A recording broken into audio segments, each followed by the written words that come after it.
the Father, the Son. This is all I can send you, Kal-El. It's not who I am underneath that defines me, but what I do. You want to get nuts? Come on, let's get nuts.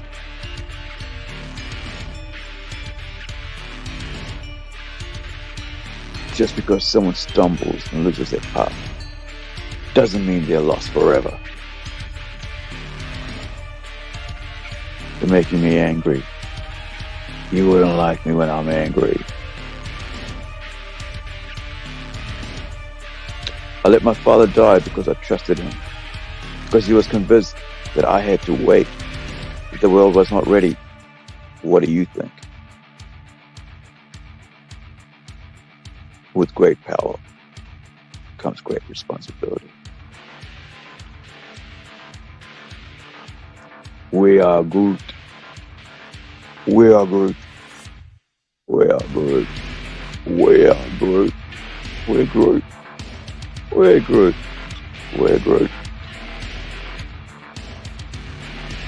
I'm with you till the end of the line.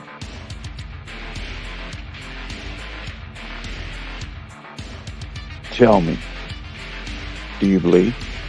You will.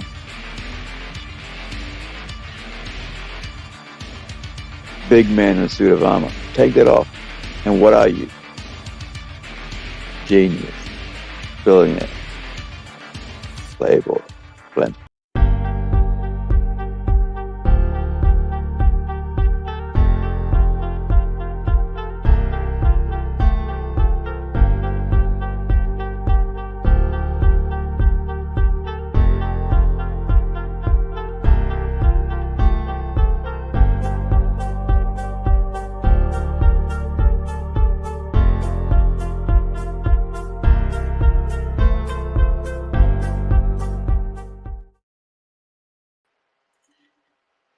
Good evening, good afternoon, good morning, wherever you are. Welcome to Kiwis and Comic Books, our very own little celebration of comic books, the process, the art, the writing that our own creatives here in New Zealand, across the ditch over in Australia, are part of, you know, bringing to the industry and being into the entertainment world of comic books.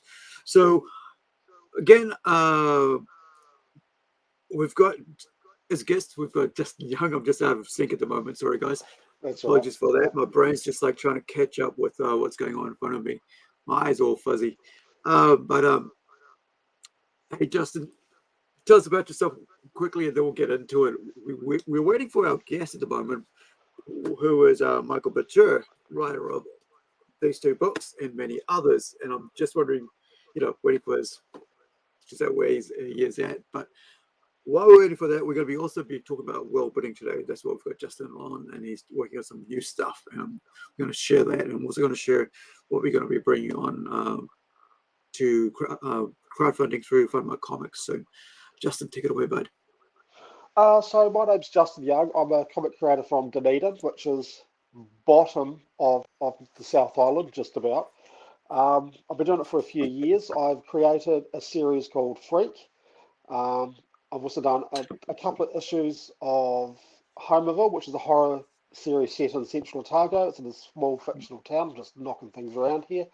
I'm currently working on the ongoing Freak saga, and I've also got an all-ages comic that I'm working on called Raw Steel, which I'll show you some world-building stuff later on as we chat and discuss how we do that.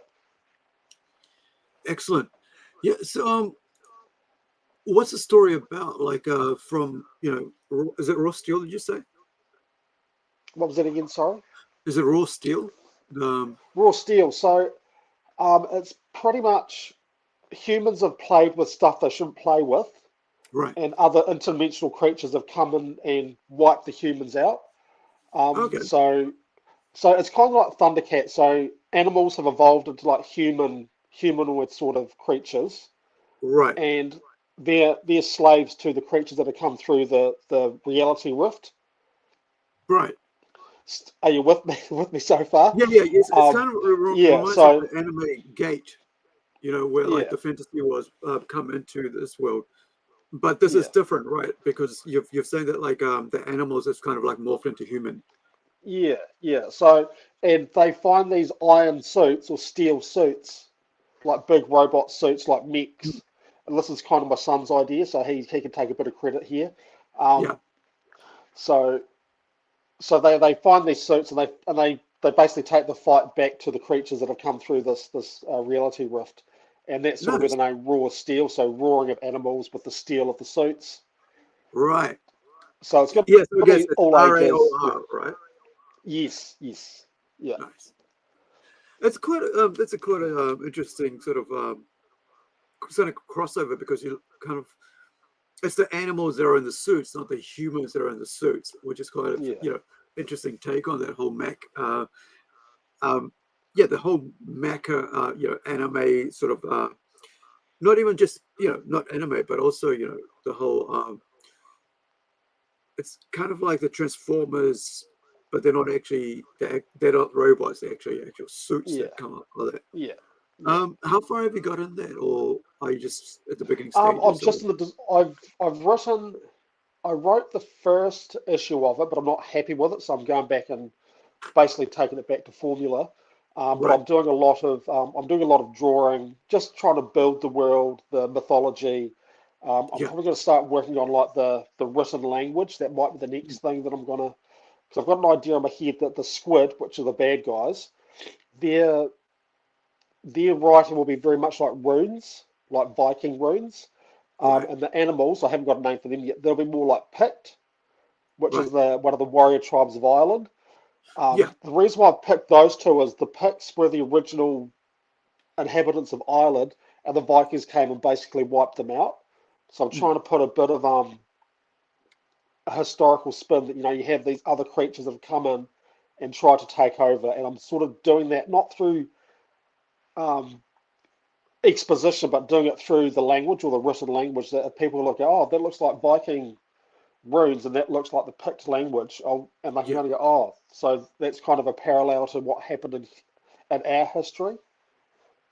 It's pretty Not to cool, buzz around man. Like, here. I mean, it's like that's the thing about world building, right? When you're taking it not to just like what the actual the physical things around the creatures look like, and in that universe they're living in, but also you take into the language as well. So, is there anything else Yeah, apart from the language that you're doing, like costume design and stuff? yeah. I'm doing suit design. So, want me to show you some of that now? Sure, man. Yeah. So, this is a book I've got. It's my Bible. Mm. So, where are we? So, this was kind of the original suits I was going for. Um, Okay. just a bit too Iron Man-y. Yeah. So, what I did is I went for the PlayStation symbols as a basis. Yeah. So that one there, that's the circle symbol. Nice. That's the square symbol. Yeah.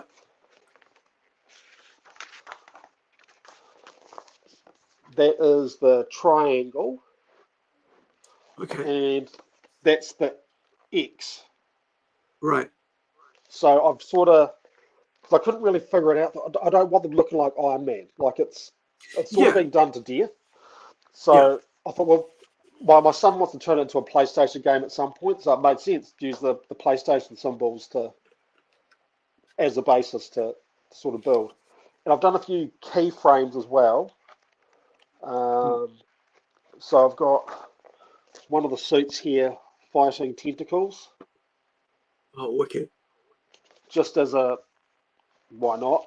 Then there's like a group shot. Yeah.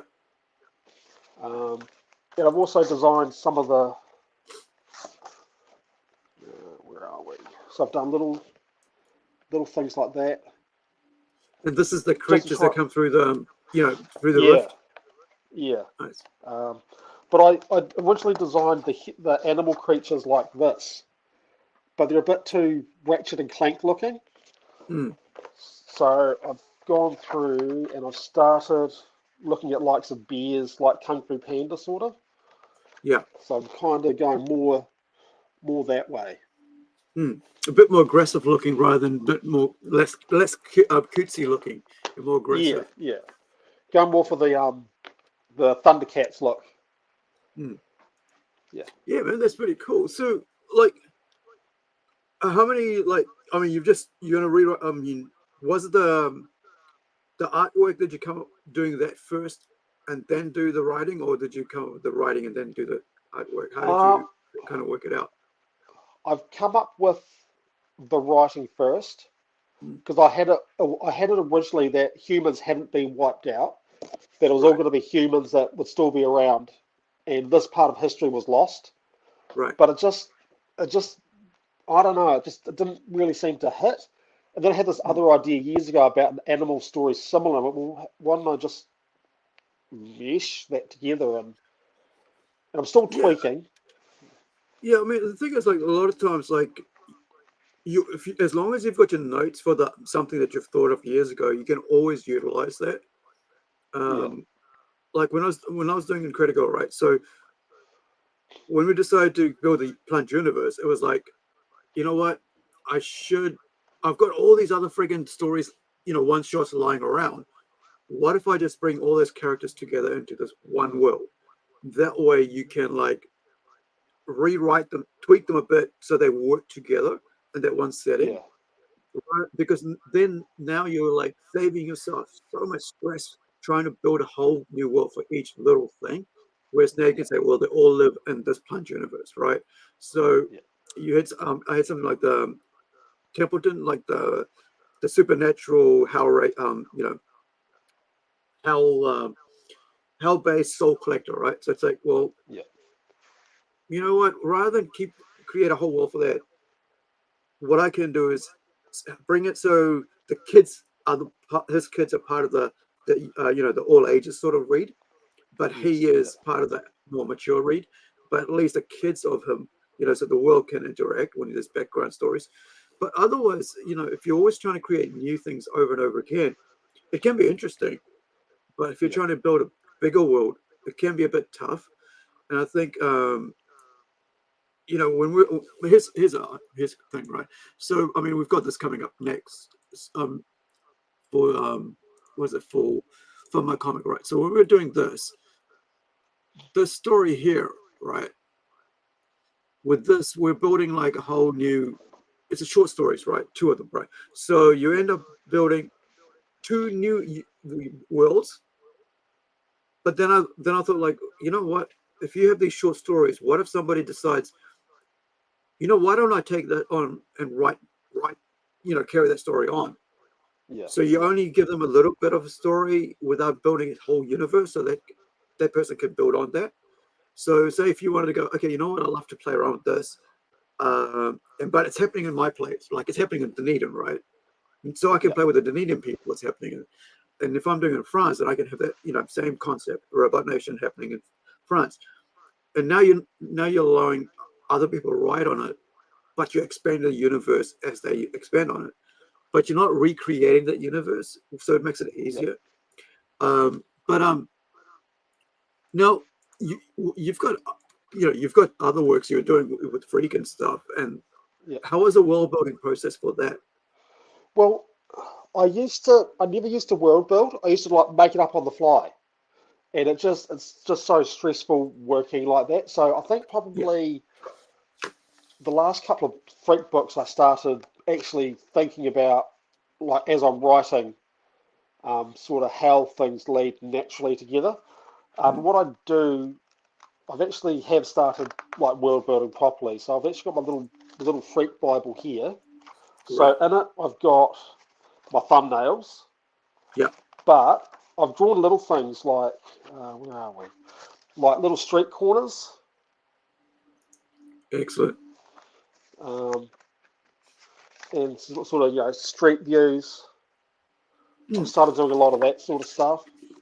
And I've done like billboards. Right. Because these are going to make it easier later on, right? Because when you when you walk around that corner, that's there. What was in that corner? That's there. It's like it's so much easier to go to if you've got a Bible. Yeah. Yeah, and I mean, like, it's probably stuff that's never going to see the light of day, but it's Yeah, more for my reference so that I can look and go, oh, that's what that street corner's got to look like. That's how tall those buildings are going to be. This yeah. is how it all sort of fits in. Yeah, it's more for my reference, but if it sees the light of day, it's good and fine. But it's more for me just to keep my head sort of in that world Mm. as I'm working. Yeah, I mean, Yeah, I work with artists, so I don't really, I don't do that sort of like drawing part of it, but I do kind of go, you know what? This is the creatures that I want them to look like. So they're yeah, there, drawing it and stuff, and they'll, the artist will have just like yourself, have a little bit of notes and stuff, and what I'm going to do on this page, and yeah, like this, there's been like the last couple pages of the second story in the Robot Nation. I just said to actually 4 pages, I think it was. It's like I haven't done the script yet. I haven't done the dialogue yet. But here's how it's set up. So I'll go. There's the last 6 pages, I think it was. I said this is how it will be, and you carry on working, and I'll do the script right when I get it back, or I'll send it to you when I'm ready. And I think when I that's what I like about the fact that when you have art, when you work with artists, you guys can visualize what is in the word, but yeah, also but if you're a creator artist, it's quite different because you're drawing up as you're thinking of the story. yeah, So what has that yeah. been like? You kind of think, like you showed some of the pieces there. What's that been like where you're the writer on the actual artwork? Oh, I mean, it makes life easy, really. Mm. You don't have to sort of try and think about other people's ideas or try and guess where they're coming from. So you can just Yeah, kind of go, I'm doing this for this reason. Like, you do have to think a lot about how the readers are going to see it. yeah, So, I mean, it's good because you don't have to worry about how other people's interpretation, but at the same time, you do have to worry about how, because all the onus comes back onto you. You can't go, oh, well, it was the writer that did that all yeah, funny, or you can't blame other. You have to like take all the heat if something doesn't look good, or if something right. doesn't flow, or the dialogue's all iffy, and yeah, Yeah, I had this thing with when I sent out I sent out a review page, and what was it? I think it was one of these page let me just find that page. Sorry for zooming through, but I don't want to give away the stories too much. But there was a little piece here, and gosh, I can't remember what page it was on now. But one of the reviewers said it looks like, oh, this is the one. So he goes, oh, it looks like her, it's the same character, like his missus, right? The guy right, here, yeah, I'm sorry, this guy here on the left, was my left, your guy's right, I think. It's his missus that's there. And I said, oh, okay, I'm going to have to change that. So I went in and changed the text afterwards, yeah, and to say that it's not the missus, to really make it like stand out. But like, I hadn't picked it up. And so I went and actually put out that this is a different area. It's not the same place because it looks like he's just yeah, going to the same thing. If you look at the artwork, it looks like it's almost the same sort of area because mm, of the tree and because of the ground, but it's actually a different area altogether. So I yeah, can't blame, I can't say that's the artist's fault because the artist is doing what it is. But I'm the letter on that, and I kind of missed the boat by not saying this is a different area, like saying in town or down the street. This is there, yes, and yeah, yeah, but I think it's weird. Like you can try to edit something so much yet still miss it, you know, yeah, and but yeah, having another eye on that was really cool. But yeah. this is your third sort of with raw raw steel. It's your third sort of project that you're doing or world building Yeah, process, or yeah, is it like more than it's been ongoing, but it is the third thing. So I've got Freak and I've got Homerville, and yeah, yeah, Raw Steel's kind of my third thing, but it's right, it's more all ages. So I've really got to. It's more of a challenge because when I'm doing Freak or Homerville, I can just let it all out and go as violent and as dark as I want. mm, But the challenge with Raw Steel is I have to dial a lot of that back.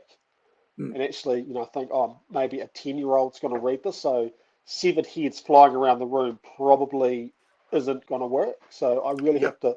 It's nice because it's that a little bit of restrictions, a bit of a challenge, and I think Yeah. artists and writers need that challenge to evolve. So Mm. people say that restrictions tighten you in, but sometimes you kind of need that just to Yeah. yeah You need a boundary to work within, because yeah if there's no boundaries, you just like you get confused, like you confuse yourself.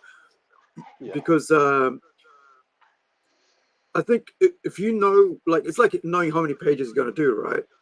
And you yeah go, okay, I'm only going to do this many pages. You can actually work out, plan out, like on this yeah page this happens, that page that happens, and it's sorted.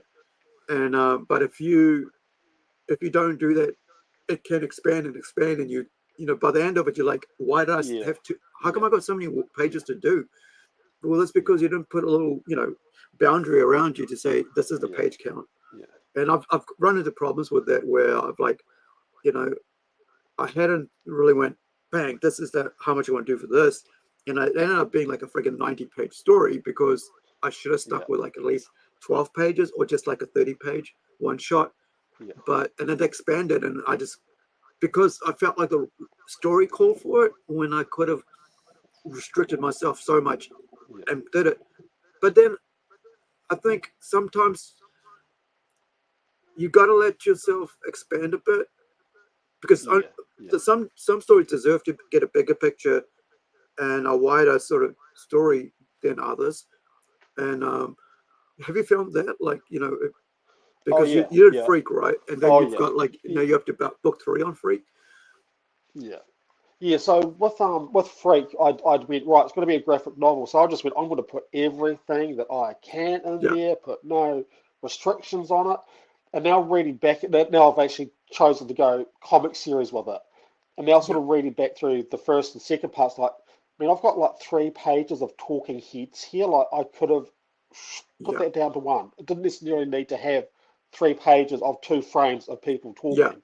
So it's like putting those restrictions on. So I'm going to 24 pages per issue now, Mm, maybe 28, 30. yeah, But I've got that restriction now, and it means I have to be a bit more economic with my time. I have to sort of in my head go, right, I don't need to have 10 pages of 2 guys talking.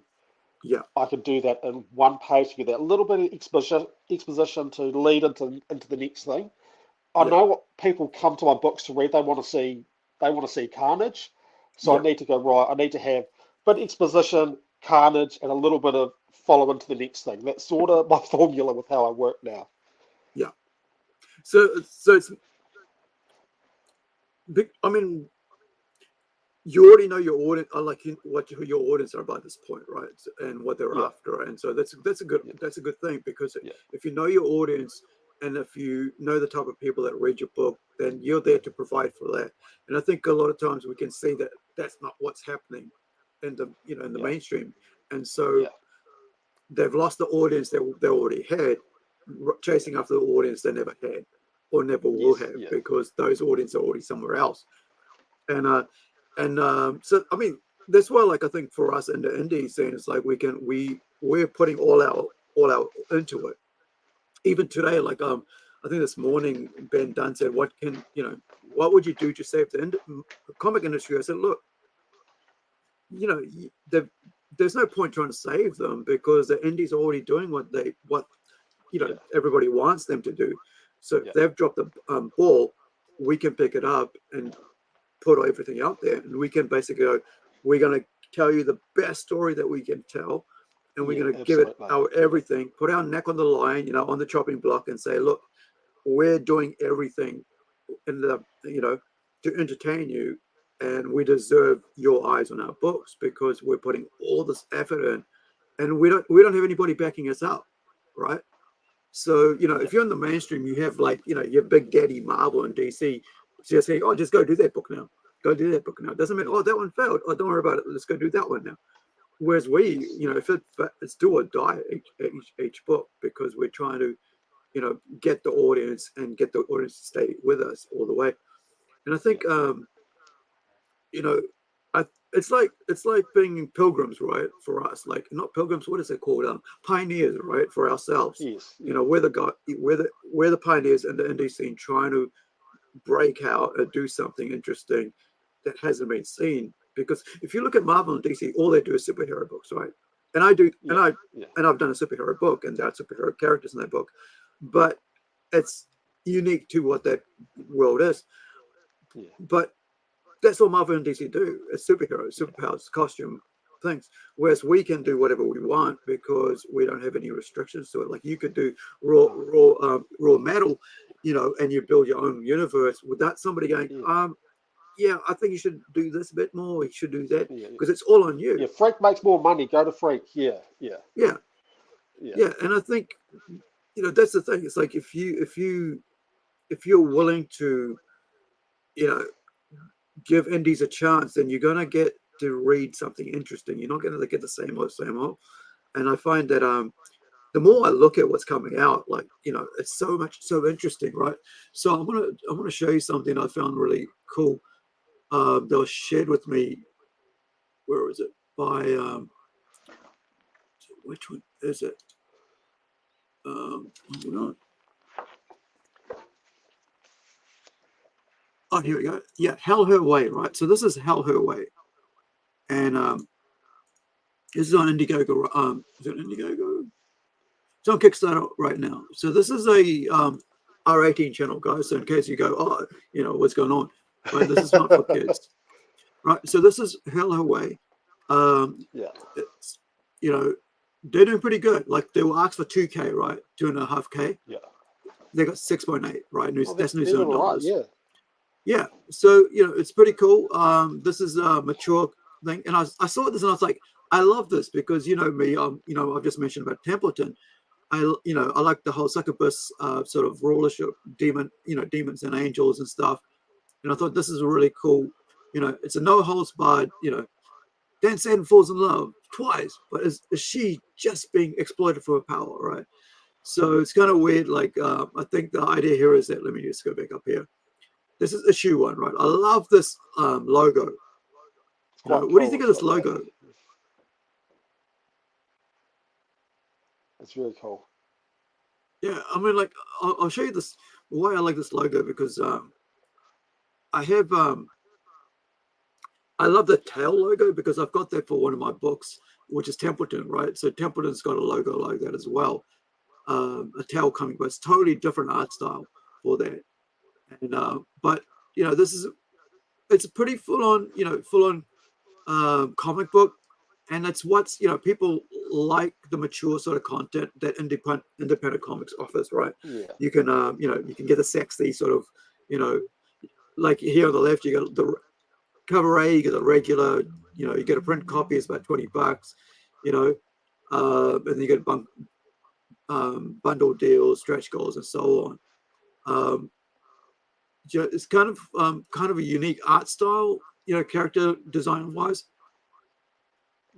So you got erotic art, you know, comedy, stories of Satan, hell, irreverent fantasy, romantic comedies, multiverse stories, right? And that's who it's for, right? People who like that sort of stuff. So you know, they're not pulling any punches.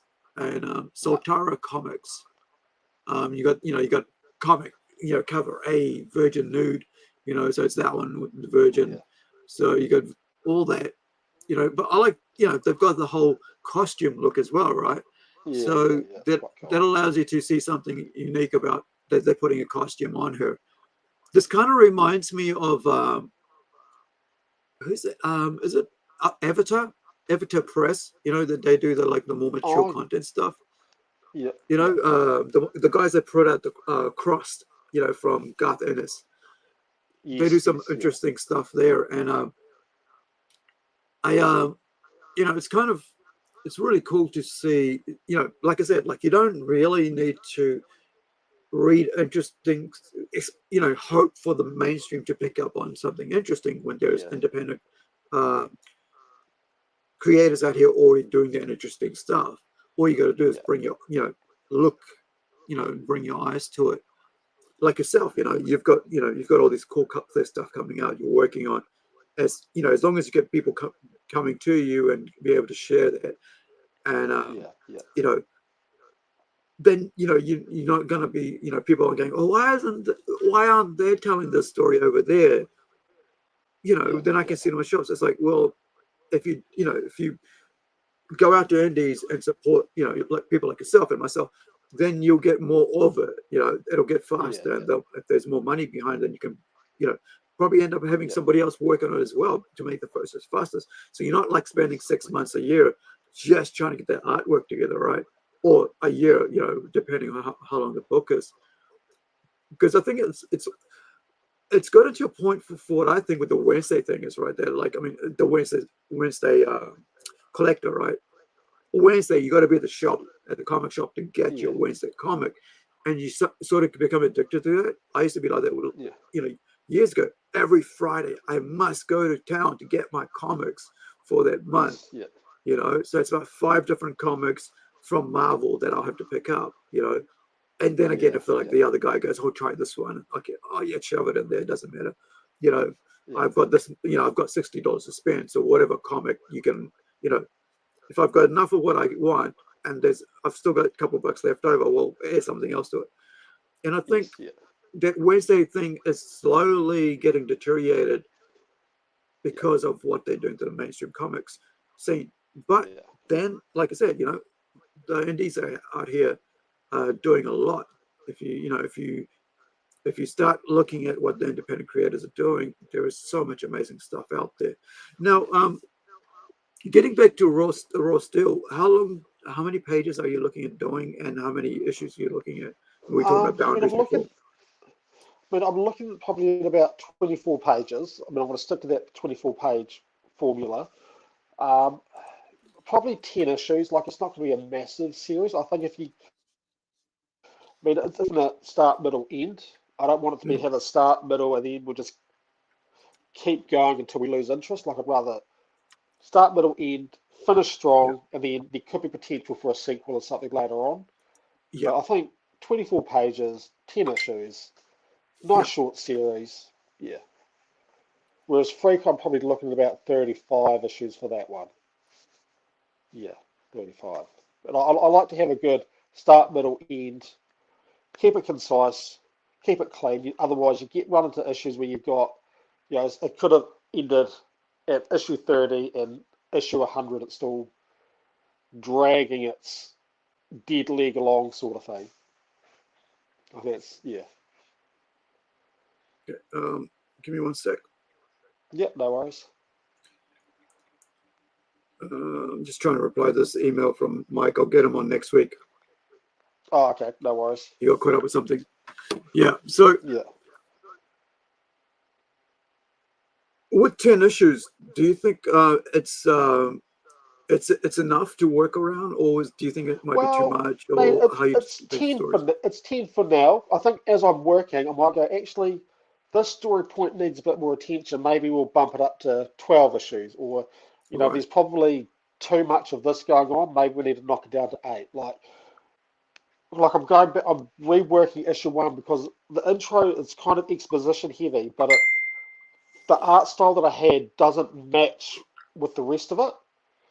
Like I was going to go for like an Aztec, Egyptian sort of telling of the history of how things got to where they are, but then the rest of it were quite gritty and realistic. It was just too. So I'm actually got to rework all that, and it's going to flow a lot better, hopefully. Okay. Yeah. But it's one of those things, like I might go through and go, right, this needs more attention, that needs less. And it might end up being 10's probably the perfect amount, or it might be that maybe 15's probably the number that I should be punching for. Yeah, I mean, I'm an indie, I can do what I want. Yeah, you don't know, like, if you're like halfway through, like, say, about issue 3 or 4, and then you realize that your people who are reading it and buying it going, I like that character.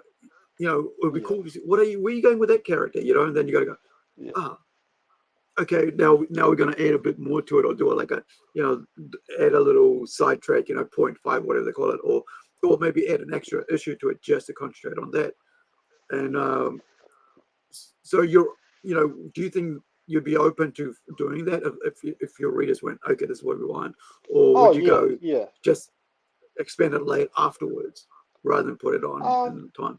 I mean, I quite like what Garth Ennis did with the Preacher series. Like he did like a whole run through of the Preacher, and then Yeah, he took a break for a while, and he focused on um, was it Cassidy the vampire? He focused on yeah, Cassidy for an issue, then he focused on the Saint of Killers for another issue, and he just yeah. like focused on the background characters for a spell, and then went back to Mm-hmm. the main story. So I mean, there's always options for that. So Yeah, I think as I'm writing, what I've started doing is actually writing each character's life and history. yeah. So, and it's probably one of those things never gets seen, but if I decide later on, this character needs an issue all about them, I've got something in my file that I can just go, right, this is going to become that issue. All right. Well, we've got Mike with us. So I thought he might be way too busy for this week. So, I mean, Yeah. but he's able to join us. So, ladies and gentlemen, I'd like to welcome you to, introduce you to Michael Botur, writer, of course, as we said before, of Blood Alcohol and The Devil Took Her. Two of the three books I actually own that is written by him. Are we able to hear you, Mike? I'm just wondering if can you hear us? How's my sound? How's my volume, guys? Perfect. Cool. Hey, I don't mean to gate crash. Hey, I'm really sorry I wasn't on earlier. Shit going on. Hey, Justin. Kia ora. Hey, how's it going? Good. It's all good. So how about you just introduce yourself there, Mike, and we'll carry on and we'll bring you on and we'll talk about what's going on with you. All right. So I'm a fiction writer, and I am what they call an emerging screenwriter. So I've entered the world of screenwriting in hopes of getting some of my horror stories adapted into film. I spent 15 years writing literary fiction and poetry, but that genre is a little bit boring and takes itself too seriously, and horror is way more fun and has way more likelihood of becoming film. In fact, one of the reasons I wasn't on before is I was working on an outline for, adapting a short story into film, hopefully. Excellent. Nice, All right. nice. So let me just pop it out there. Justin, would you like to ask some questions for us of Michael? Yeah, so you've started with obviously writing novels and that, and now you're going into screenwriting. How would you say that the process is different? Is there a different process to that? Yeah, it's scripts and screenplays, they're written in 12-point Courier font, this ugly, naked, brutally raw font that looks like it came off a typewriter, because it forces you to compress the story down to, like what Ari's holding up. It forces you to compress it down to bare bones. And you have to pick exactly the right words. Yeah, like the, what screenplay is that, mate? This is Power's script book. It's a comic for the comic book. But I also have other script books, like for Johnny Mnemonic. But yeah, it's the whole, because they've got it sussed out that like an A4, it's a page per minute. So whatever you're writing in there, whatever, however, what you're doing, by the way you time it out, it's a page per minute. Yeah, it's an interesting art. Like anyone who wants to get better at their skill, whether you play rugby, whether you play netball, whether you run a business, whether you're a carver or something, you can always get better, and you can always improve until you die, and you can always branch into closely related fields. I've really enjoyed being a beginner in screenwriting. For the last 2 or 3 years, I've been asking really naive questions of people, and I finally speak the language, which is cool. So I'm emerging, and I get these emails popping into my inbox with real directors who have directed real movies who want to talk about adaptations, and so I need to hand them back what they call the coverage. So I need to hand them back the scripts and the outlines, and if I get it wrong, I'll learn from getting it wrong. So I'm halfway through my life. I'm about to turn 40, and it's cool being a beginner. I like the challenge. It's interesting. It's like because going from novel writing to just describing things rather than detailing things. There's a difference between like detailing and there's a different, or just to describe. So what has that process been like? Going from like, putting words in and expanding on that, whereas you got to now go, this, it happens here and that character's there and now this is what they say. How's that been like, that process? One of the most brutal things I've noticed is if you're trying to break into screen stuff and getting films made, the people with the power, the people that hold the purse strings, so that's firstly producers and then directors as well. They won't tell you to cross out pages or lines or chapters. They would disregard an entire thing. Like you can tell them about a novel that took you more than a year to write, and they'll go, "Oh yeah, that's not for us." And so you have to be prepared to accept that. And I'm finding out, just certain things will get producers interested in them at certain times. The novel has its place, and God, how many times I tell people, like at least once a week, there's no money in novel writing in New Zealand. There are a few rare exceptions, but there's no money in novels, so I'm doing a smart thing.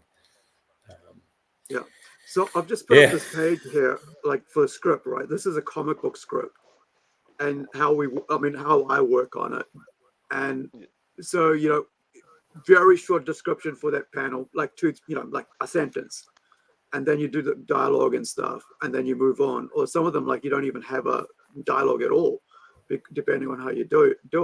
So, then you give it to the artist, and this is all the. Now imagine that as a minute of talking in a film script, right? That's not enough. That'll be cut down to at least about 2 minutes or 3 minutes. So, but the other thing is with the idea of like film, it's kind of close to comic books, but it isn't, because unlike comic books, you don't have to pay for each set, right? You don't have to just pay for materials for that set. You just come up with you just draw it and it's there. Whereas if you're like, when you're doing films, right? You got to think about how much money and where the setting, where the location is, who's going to be there, how many characters are there, how much are going to be paid for them. And I think the producer, right, is going to be going, this is our budget today for this. And I think we're going to have to chuck this part out and chuck that part out. Have you run across that yet? Things being brutally cut by producers. I haven't gotten that far. I can tell you guys about a good topic, which will a podcast I was just listening to. Like half the reason I was late for this interview, I got carried away by a podcast. This will get you guys talking on the subject of money and things going wrong and producers interfering with a creative vision. Just been listening to a podcast called the Bulletproof Screenwriting Podcast. Right. They're 350 podcast episodes deep. They've done heaps and they've interviewed so many Hollywood screenwriters. The one I was listening to was about the 2005 Beowulf and Grendel film. So not the Robert Zemeckis one, the live action one, which had Gerard Butler in it before he was Mr. 300. And so they're talking about how that had a real production hell. And it's got Stellan Skarsgård in it, and the guy who played the Hound in Game of Thrones. And they're talking about so producers messing with the budget on this Beowulf and Grendel live action movie. Nordic Viking warships with holes in them sinking in the glacier lakes when they were trying to film. all these stones being thrown up by the wind and shattering the windshields of all the cars that they needed to get around the sets. So many hellish things, just like bringing all these unanticipated costs to the set. It's really fascinating. Yeah. Oh, and injuries. The guy who was blessing the entire film slipped over with a pagan ceremony. He slipped over on a rock and freaking, busted his head on the first day. So that's not a good omen. Yeah. No. All right, so this is it here. We'll watch it while, carry on talking. We'll just watch it. This is the one it's about. So Beowulf and Grendel. I can't remember if I've seen this. So I've got to admit, it's really good. It is really good. Cool. I haven't seen it. I've definitely seen the Robert Zemeckis animated one, which I love. Yeah. So there's a doco about this. There's a doco about how it was production hell. Yeah. Have you heard of the Snyderverse? Have you heard of what happened in DC with Zack Snyder and the Snyderverse? Can you tell the viewers the story, Justin?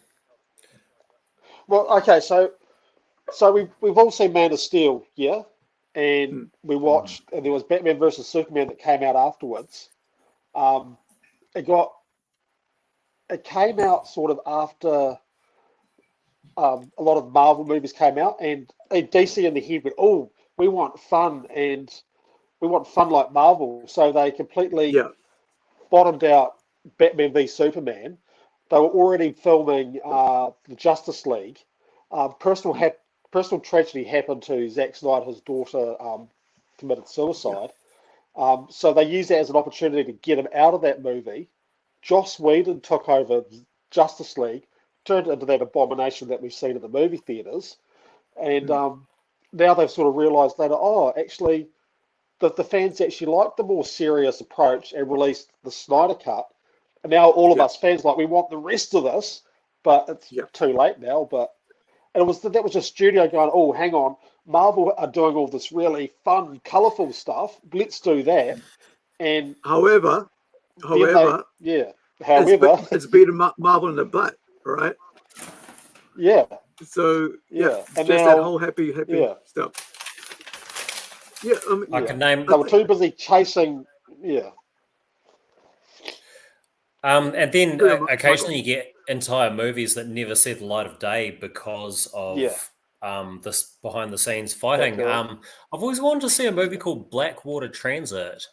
So the American History X director, American History X is a terrific film, and Tony Kaye is a great director. He's a difficult guy, right? And the studio is difficult too. And the studio and Tony Kaye clashed so much on this 2009-ish film called Blackwater Transit with Carl Urban, the Kiwi actor. They clashed so much that the film was never released. So, they just spent millions on it and just buried it. It doesn't exist. We'll never see it. That's the thing. Batgirl as well. Well, not only that, they did that. They did that with Coyote, Roadrunner and Coyote, with John Cena. It was going to be shelved. The movie's made, it's made, right? And they were going to write it off as a text right. But there was a huge backlash from directors going, you know what? How do we know that our films are going to be getting this treatment? What if we go work for DC and next thing you know, Warner's, I should say. And what if our film get right up? There's no promise. There's no guarantee. There's no contract anymore. If you make a movie with these guys, it won't be just written off, and you never see it. Yeah. And so why would you want to go work for Warner's, knowing that in the back of our heads, they will just actually, if it's finished movie even, that they'll just brush it aside. And so now, Coyote is back on. We're going to actually get to see it. Yeah. Interesting. Nice. Fun, man. How would you feel as a creative if, a higher power could just completely buried your work? Yeah, and you still get paid for it. You'd feel really hollow and empty. Yeah, you wouldn't feel good about it. It's like you put all your effort into it, right? And and then it doesn't happen. I've got about 4 comic books. They're just sitting there. That the first issue's incomplete.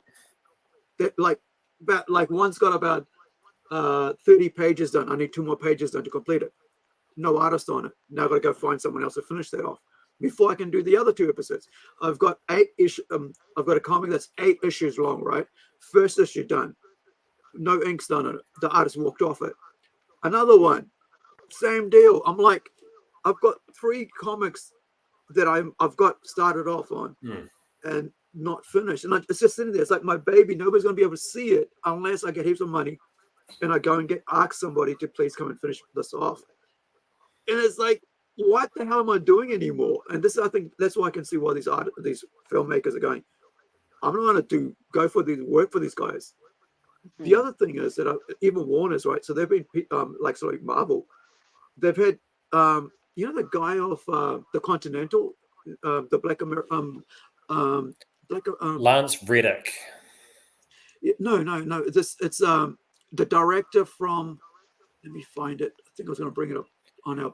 I know. I was listening to a podcast with him earlier in the week. He did like Dead Presidents. Was that one of his films and stuff like that? A bunch of action films, eh?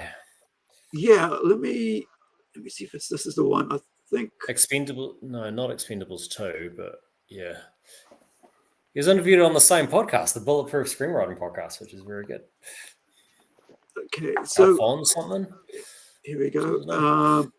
What was his name? One sec. Here we go. It's the Book of Eli, right?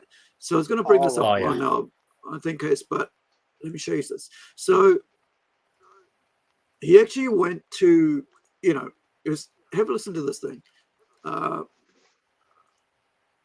right. I've been in Albert Hughes, right. Hero movies a couple of times, but I always felt uncomfortable because I knew it was a system. And they're very nice, and I went through a long process. In fact, I broke down. I still have this from a year and a half ago, where I broke down all their movies, like I put them in a spreadsheet and broke down the box office, the Rotten Tomato scores, where the VFX. I ranked the VFX. I had to do a deep dive on them, and I got halfway through the process, and I go, nah, I would implode from kind of the controlled nature of that world and not being able to do what I do. And I wouldn't understand why a real filmmaker would want to be in that system. I would understand why up and comers would, which they do a good job of like finding people at the right time. But I think I would implode. And there wasn't one character I was interested in. All the others I really want. And there were 2 other opportunities that I just know it's a bad situation. You never want to be somewhere you're not truly wanted. You're not truly wanted for what you do. Does it rhyme with glade? Does it? That smells like it's on the right trail. Nailed it. Fan of that character. We love that character. But you're saying like within the parameters, you couldn't do what you do best. You felt. I think there's a thing that is rarely talked about in Hollywood when it comes to the difference. To me, there's a difference between a director and a filmmaker. A filmmaker, it's all encompassing with their touches on that film. That's a filmmaker to me. And there are filmmakers like a producer can be a filmmaker too. A cameraman is a filmmaker. But a rock star cameraman, right? A director is the one who just comes and calls action and leaves and doesn't really checks in on the edit every once in a while. You've seen a million of those.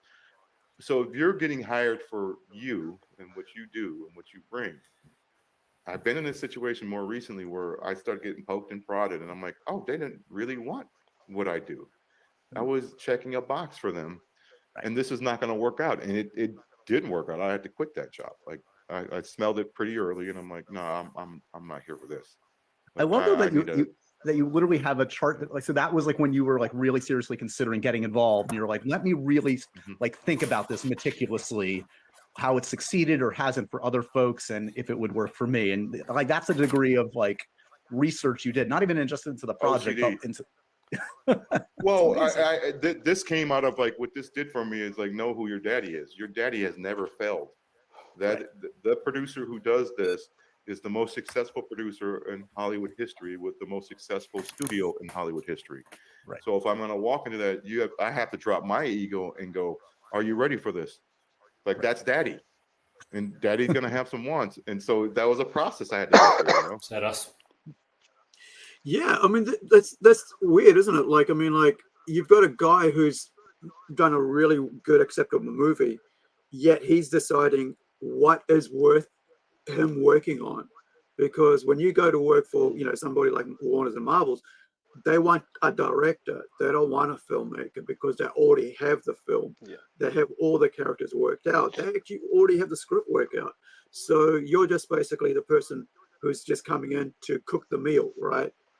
Put it all together.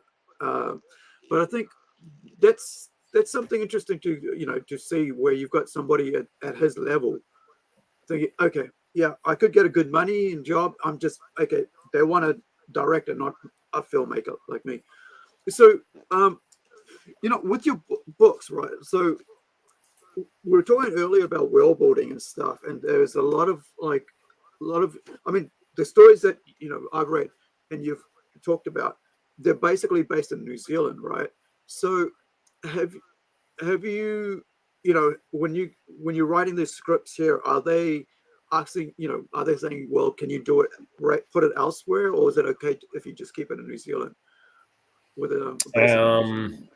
I've only been talking to Kiwis so far, and most people are happy with New Zealand content.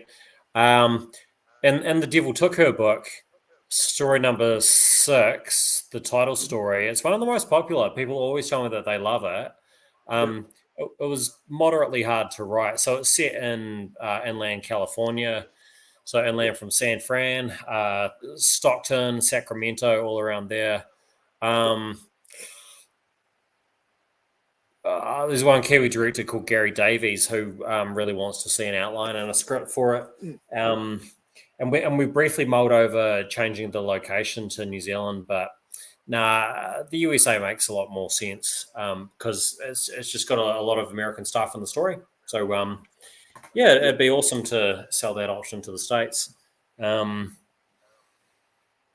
a guy called Guy McDowell, who's a Wellington screenwriter who I've should have conversations with soon. And he's in the interesting position where he sold a feature film script to the States, like to an American producer, maybe around 2015, and it hasn't been made. But yeah, he's got that interesting thing where like he's sort of penetrated the States, and he's got that achievement. They haven't made it yet, so I don't know how he feels about that. Like, could well never get made, but yeah, it's an achievement.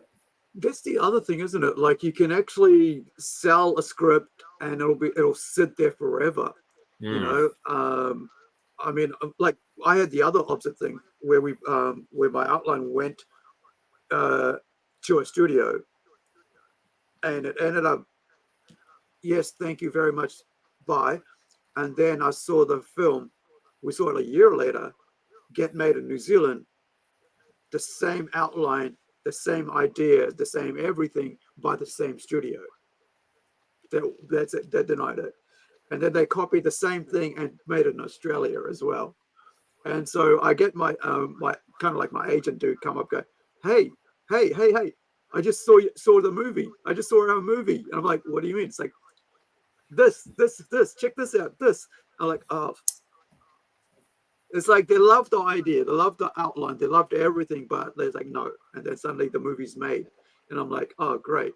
So I spent all that time writing up spec script. And I think it took me 3 weeks to write it. And, you know, and it's gone. And, you know, but that's the other thing. So it can be taken, but not only that, they can buy the script and it'll just sit there, right? And you can never do anything with it because you don't own it anymore. And they won't do anything with it. So it's in limbo forever. It's like, you know, being in a Catholic limbo, you know, not in heaven, not in hell, in the freaking middle, you know. Yeah. It's like at the end of the day, you wish like you'd never sent it. It would have been much better off not sending it and would have kept it. But these are all the processes of Hollywood, right? I mean, it's all the processes and part and parcel of this whole world that we, you know, walk into. And I think that's what sort of made me go, you know, I would love to just go and do comics and be happy with that, even though I've got a film background in film and all that. But so is this one is that one story that you're looking at turning into you know, short form, turning into? Are you doing it into a short film, or are you talking into a feature length? How are you working on that? Yeah, really just aiming for features. Not terribly interested in short films. I consider them to be a stepping stone. Mm. But hey, I mean, all the directors, Justin and Aru, all the directors that we love, they all started out with short films. Yeah. You can't Yes. you can't direct features without going through a short film.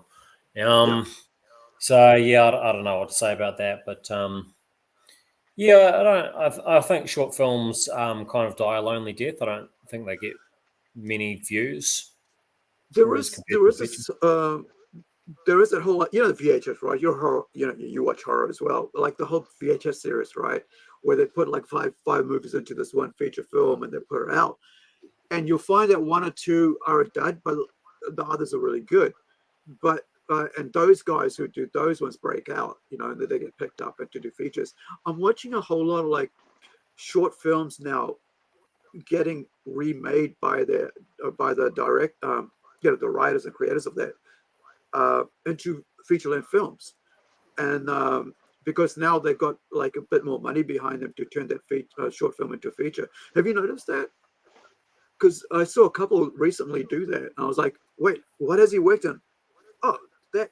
I was like, "What's the same name?" It's like, "Oh, that goes based on that short film that came out 5 years ago or 10 years ago."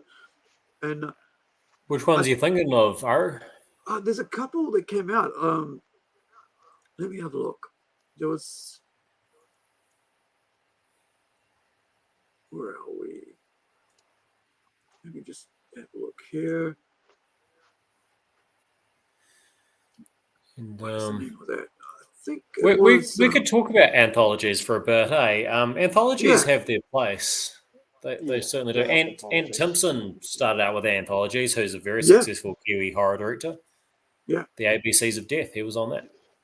Yeah, I mean, that just pops up. That's what I mean. The anthologies, like, I mean, I kind of thought like VHS thing, but like, yeah, you're right. Anthologies of short films, because with those ones, they pick a theme, right? And so, what is it like? ABC. What are we looking at here? Yeah, the ABCs of Death. And TVNZ made I think 2 seasons of horror anthology and stuck it on late at night called Beyond the Veil. So credit to them for having a go with that. Yeah. So I never watched that, but it's on my list. Or was it like Beyond the Veil? Yeah, Māori horror stories, and then I think, if I'm getting this right, I think the second season, or at least another thing produced by TVNZ, had more sort of cultural diversity. So they had a Filipino story and like a Samoan story.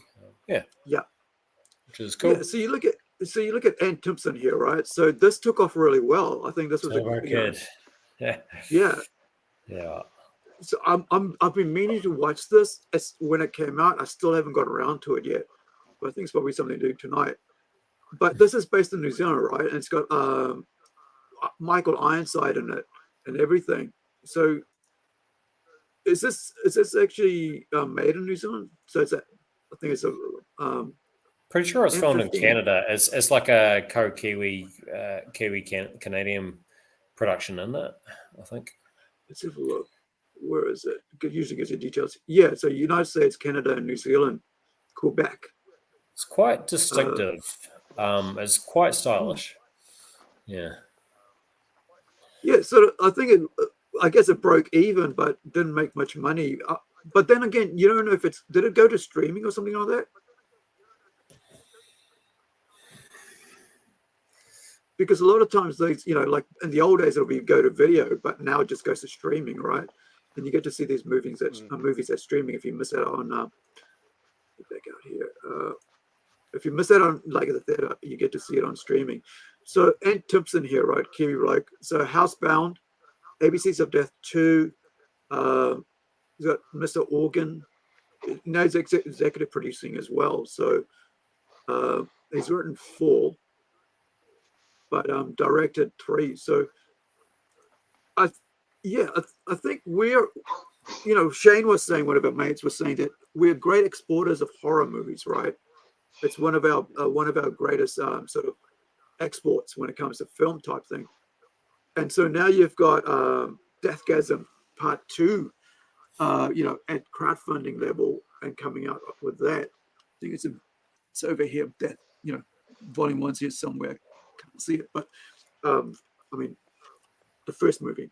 So, are you looking forward to that? Deathgasm 2 when it comes out, Mike? Because that's our humor, right? It's kind of like it's our Kiwi humor.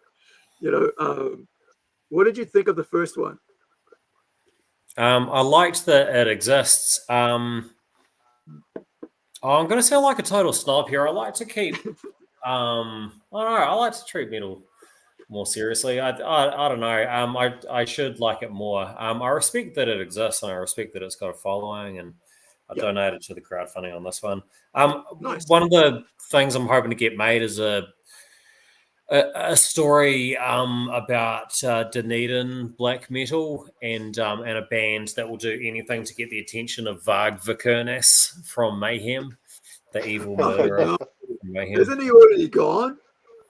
For those of you guys who don't know who that person is, he was considered to be the godfather of black metal, and he caused so much pain and destruction in the short time he was on Earth. But he's not dead. Yeah. Oh, Euronymous. Euronymous is the one who got killed. I was talking about the other guy. Varg the murderer. Varg is still alive. Sorry, my apologies. Yeah, so I watched a documentary on that, like, because I'm a metalhead, right? By seeing me, you won't know that, but and so for me, right? I love whenever metal becomes center stage in a horror film, because it's such a amazing genre that melts so well with horror. I picked up. Give me 1 second. I'll show you something. Oh, it's the sound of horror, isn't it? Yeah.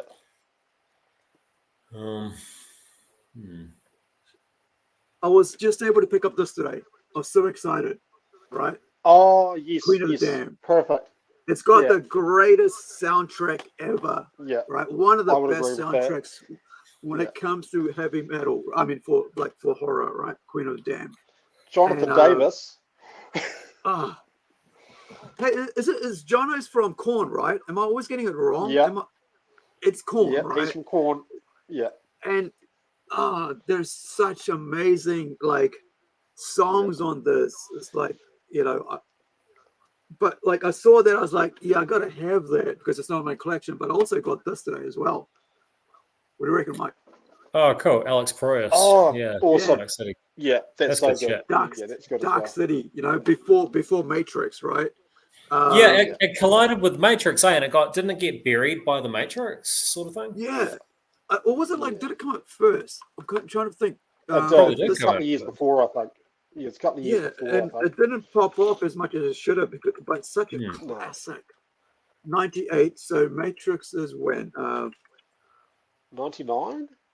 Yeah, so a year before. And that kind of sucks because you have such a great movie. The whole, Unique. Yeah, and by the way, iRobot and The Crow director. You can't go wrong with someone who's worked on those two, man. And Gods of Egypt. Yeah. Oh, right. Gods of Egypt. Is that the one that buried him though? It was still good. It was still good, but but it wasn't. People didn't drive out to watch it. It was fun. I mean, it's a good fun movie. I quite enjoyed it. I did too.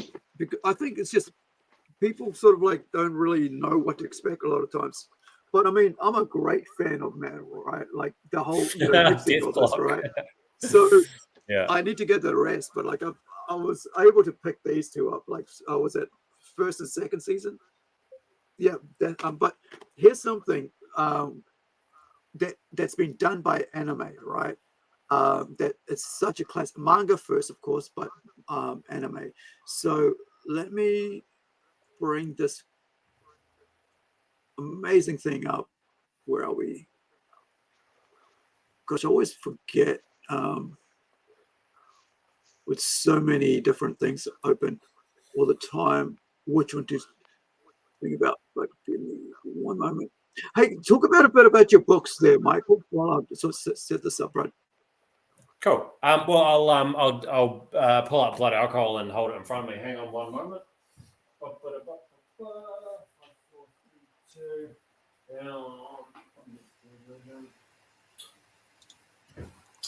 Yeah, so I worked harder on blood alcohol than anything I've ever worked on.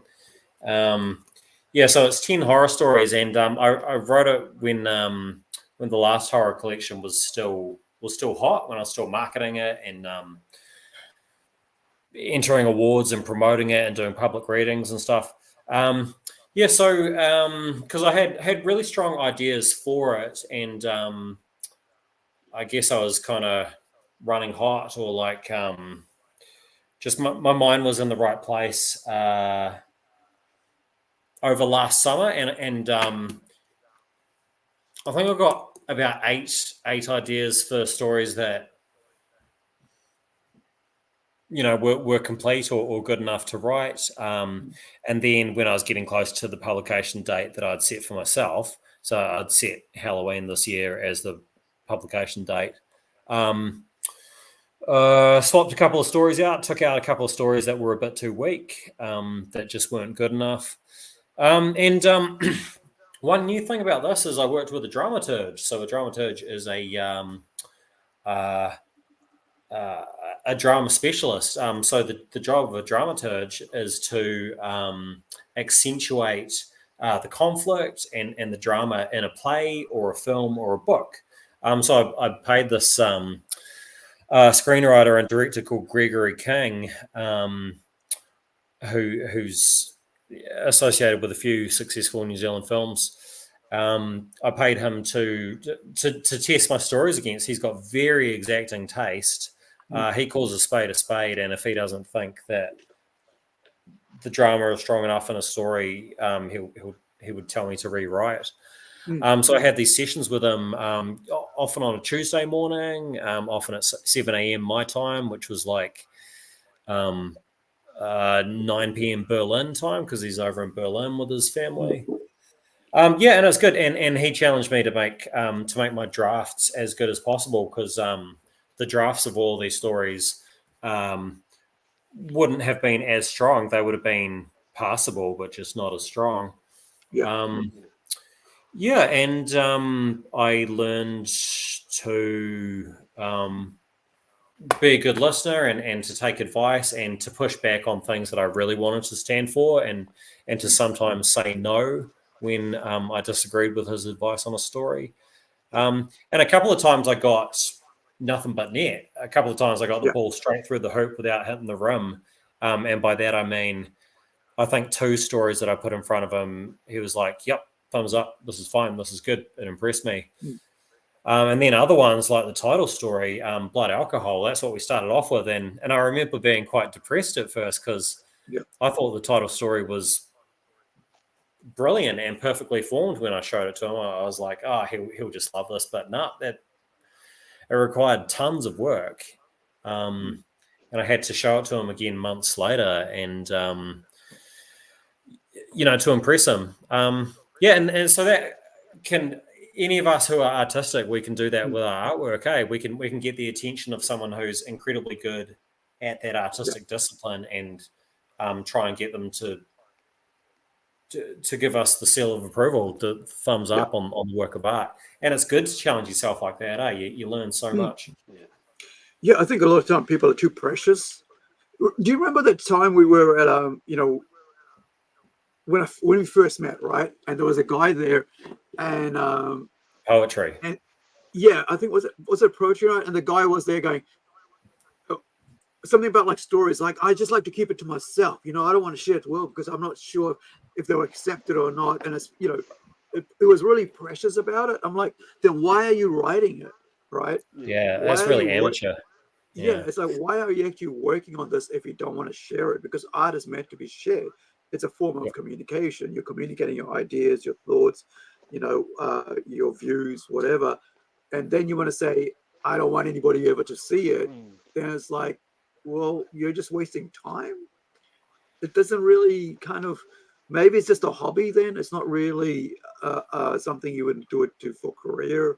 It's just, it's like, kind of like a hobby writing, Yeah. But yeah, you're right. I mean, like a lot of people, your first draft is it's not going to be the magic straight away. Yeah. And I mean, like, when I was doing like the Robot Nation, comic, like the short stories, I'd send it off and it'll come back and I'll rewrite it on the fly after I got the drawings back, the pencils. Once the pencils came back, I'd go, that looked really cool. So I must change the words to make it look really cool. Make it like whatever's there, not try to tell too much, with what the dialogue is, try to crisp it back. Whereas actually let the people, what is that, dive into the images that are there and let that be their thing rather than me telling them what's there. And I think when you have an artist who understands it, and like director, right? If a director can understand that, they can actually, and also your editor, the guy who's editing, who can see it, can say, oh, that would work and that won't work. This will work. And it's such a cool process to actually go through working with other people. I think especially like you've been working, you write for yourself and have been writing for yourself for, for a long time now. When did you start start to look at getting, hey, I should get somebody else to like get involved with what I'm doing, to get whatever, pointers or whatever? Just within the last few years. I haven't even mentioned Linda Nicol. There's a whole story about how I accidentally met Linda. She's about 20 years older than me. She wrote Secondhand Wedding, Kiwi film, and she wrote and directed Poppy, which is a Kiwi film that was in cinemas a couple of years ago. Linda's really experienced. Her brother is very famous. Her brother is Andrew Nicol, who directed Gattaca and The Truman Show. I want to meet her. I actually want to meet Andrew because I love Andrew's work. Like, seriously. He was one of the people that I like. I think I might have done a write-up on him when I was doing film school. But Gattaca, dang, man. Gattaca. Yeah, but Linda doesn't borrow off her brother's reputation at all. She's forged her own path. And one thing we got in common is she's a New Zealand literary fiction short story author. So back in the early 2000s, she put out 2 collections of short stories with publisher called Steele Roberts. Yeah, that's one of her films, and she sold that to Air New Zealand, and it gets played on the planes. And that's awesome. She went over to Sundance last year, I think, or maybe it was South by Southwest, or maybe both. Can't remember. Accidentally started. The first couple of things I put in front of Linda, she politely sort of said, these aren't for me, or I can't fully get behind these. But yeah, she read that book, The Devil Took Her, my first horror story collection, and she's really discerning, Like, she sort of brushed to the side a number of the stories, but there's probably about 4 of them that she got really passionate about. So 2 in particular, she's given up a portion of her life to co-write the scripts with me, and she's doing a lot of the hard work with getting producers interested in them. That's awesome. Yeah, so it's really wonderful to have had the fortune to be getting to know Linda. It's cool because I mean, like, you get, like, if you look at what she's writing and what Andrew does, right, they're totally polar opposites.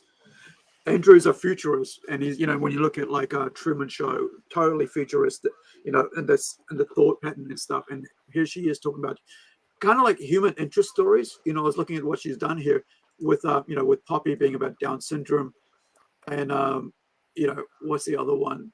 There's the short film here. You got like she's not aware that the dude's blind.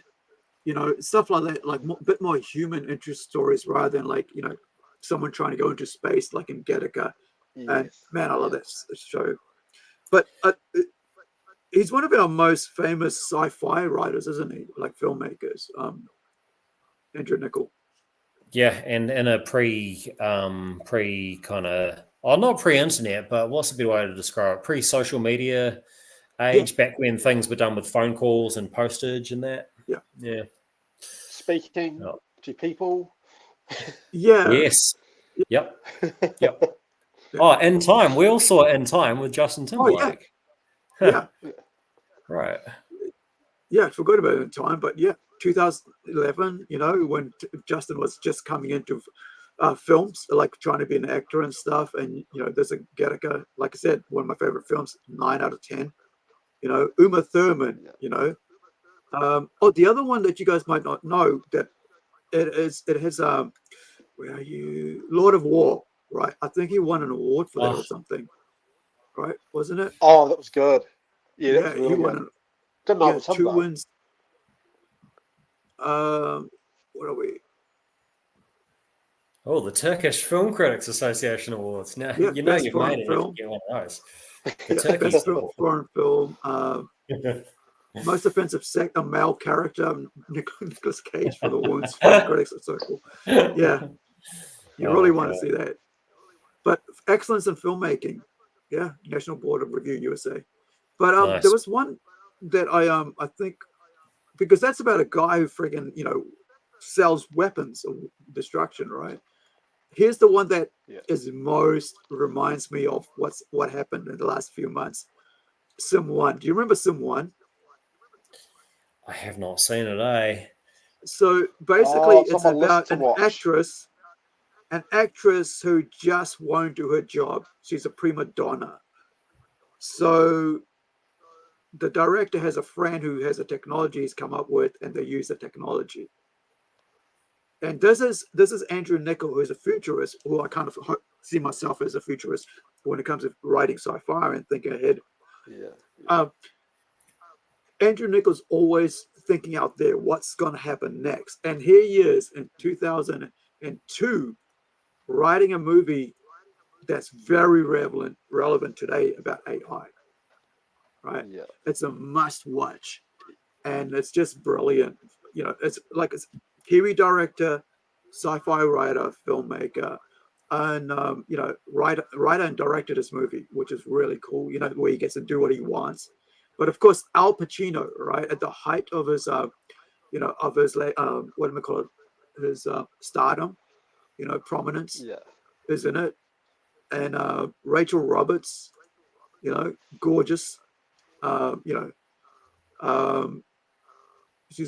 it Canadian? Yeah, great movie. It's a must-watch, guys, if you guys haven't seen it. But brilliant movie. So, are you like, with the storytelling, because we haven't mentioned Moneyland, right? Moneyland's one of my favorites, and it's a young adult, right? Moneyland, or is it just a bit more mature? Where would you class Moneyland? Well, there's a special category I think they call new adult, which is like the older end of young adult, late teens, early 20s, and Moneyland sank at first because I gave it a shit cover initially.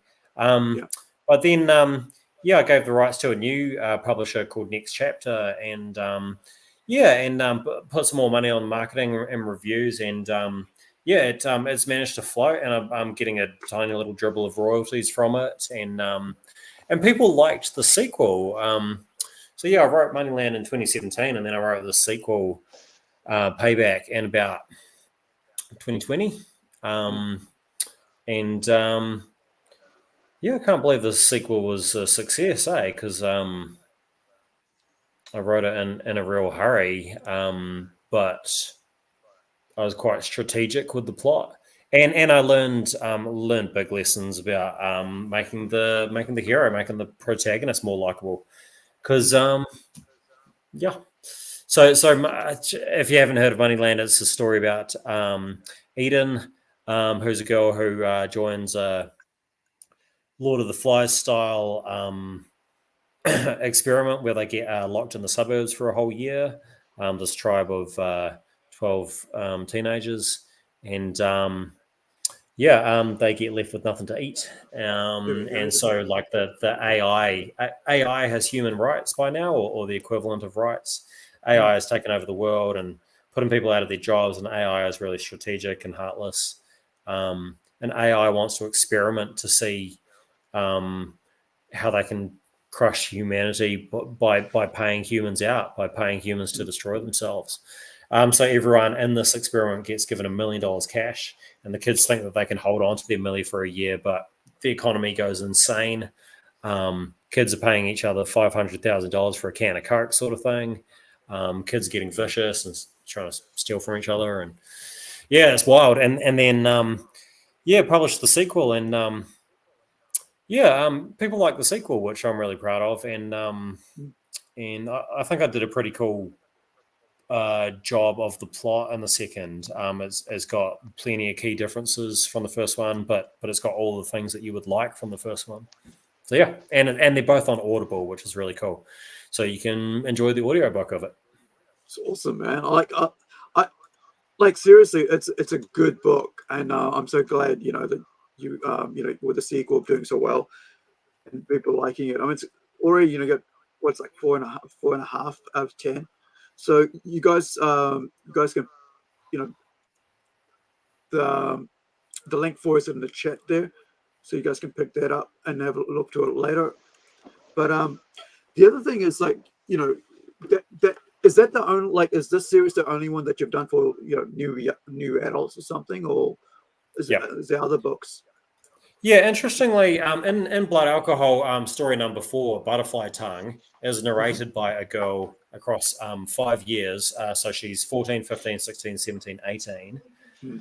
And that Blood Alcohol story, Linda Nickel, my co-writer who I was talking about just before, she points out that it would make a great young adult novel. And I instantly said back to her, I was probably a bit rude and snappy. I was like, oh, there's no money in young adult books in New Zealand. I've almost never had that mindset. Hey, I've always been like, who cares if there's no money in an artistic project? You go ahead and make the piece of art anyway. But I'm just being more strategic, and getting less sidetracked by novels, and really getting quite dedicated to screenplays and putting books in film people's hands and trying to impress them. I love the challenge of being able to impress someone who's so good at art that they can create an entire film. Well, like you are, you're pretty cultured. You've got a big brain and lots of artistic talent. So if I can impress you with the work, that's a good challenge. Yeah. I mean, I liked this when I read Moneyland. I was like, man, I could visualize it. For me, it could almost work so much more. How you're always thinking what more, how more, as what the Japanese call light novels, and which makes them real, dude. They love their light novels, and what light novels is basically you basically got a page of art, right? Like a sketch, like a drawing, right, of what's happening right on this page, and then you go on the next page and you got what's happening on that page, and from that they've been that sort of almost sells the book itself, because the kids see pictures and they go, oh, I love to see that. So in Japan they go, that light novel is doing so well, let's turn that into a manga. Okay, the manga's doing so well, now we'll turn it into a anime. Oh, the anime is doing so well, let's turn it into a live action movie, right? And it's like this whole freaking process. Whereas in the West, it's like, oh, it's a book, let's just do the book, and that's all we'll do. And so I think this is why a lot of what we do in the West is so very minute. We don't think in the way of how to really market the hell out of something.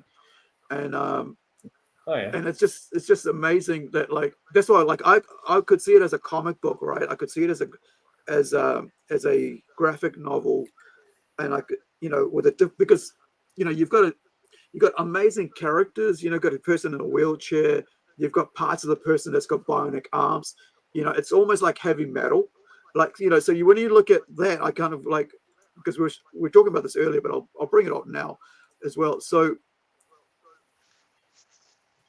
let me go up to this page here. So actually it's about here.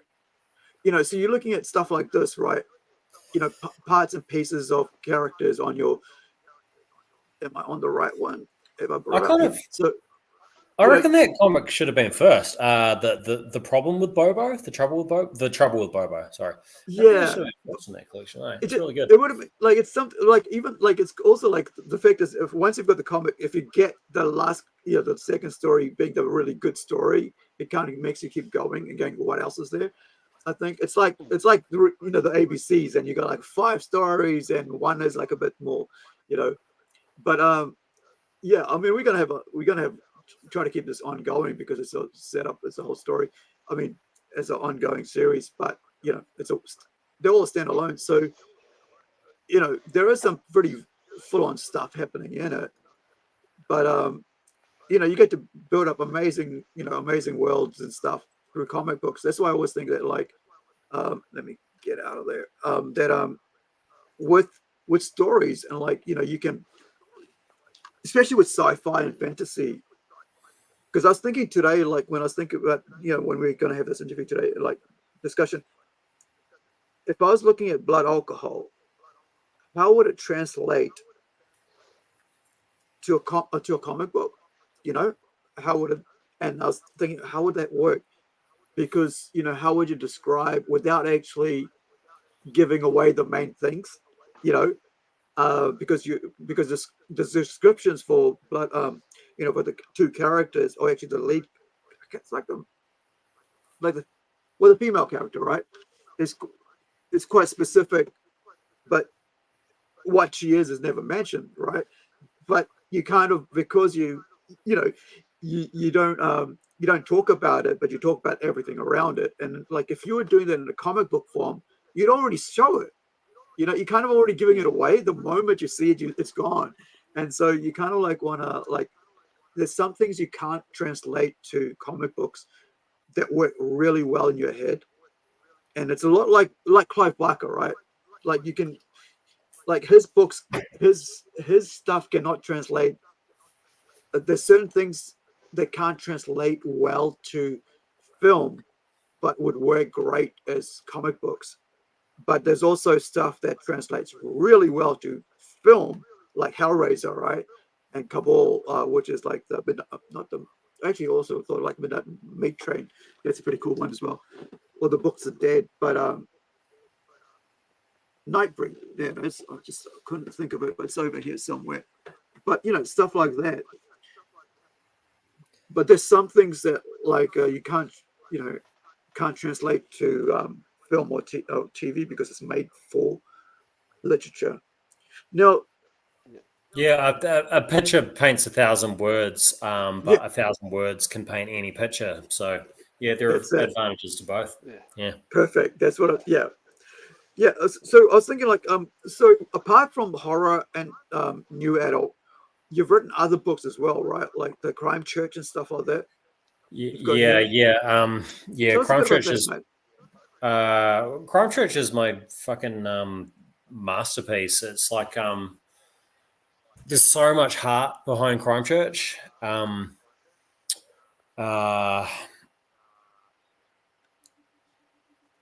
It's like I come from a rough city. There's Christchurch has always had an underworld, and I got really into it when I was about 18 or 19, and I dipped more than a toe into all the violence and the skinhead stuff down there,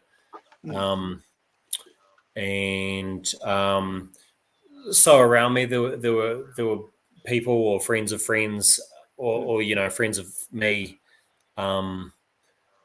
who were taking some of them were taking much bigger risks than me. Other people were taking smaller risks than me, and I was the wild, violent criminal in front of them.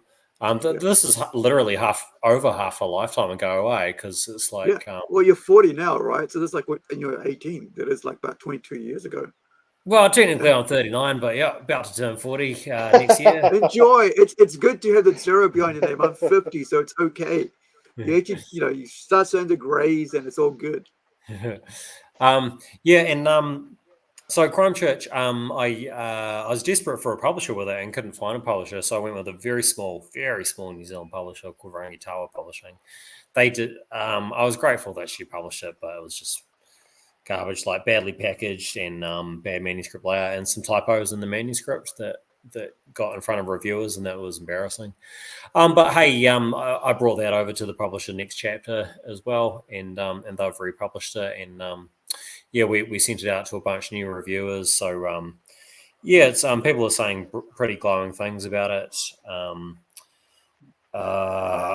I sent a digital copy to the director of that film, Savage, the other day. Did you guys both catch Savage, which was a New Zealand gang film from about 2 years ago? Okay. It was in Heard cinemas of it. Heard of by it. Sam Kelly, I think is the writer-director. Yeah, so if he reads Crime Church, I'll be honoured by that. And Alan Duff said really glowing things about Crime Church. He was It's grateful. not, you don't mean Savage River, do you? No, Savage. it's just Just a called film called Savage. It's about a Savage. Wellington gang member, Yeah. like a street gang. Like who's the writer or director on it? Sam Kelly. Sam Kelly. Yep. Bring up the IMDb. Yeah, I mean it's the best way for it. Anyway, Crime Church was like my masterwork. It was like so, and I had fun writing it. I enjoyed writing it more than Moneyland. There was more heart in it than Moneyland. Yeah. Because there's a lot of truth in Crime Church, and it's incredibly More to fresh pick from. and original.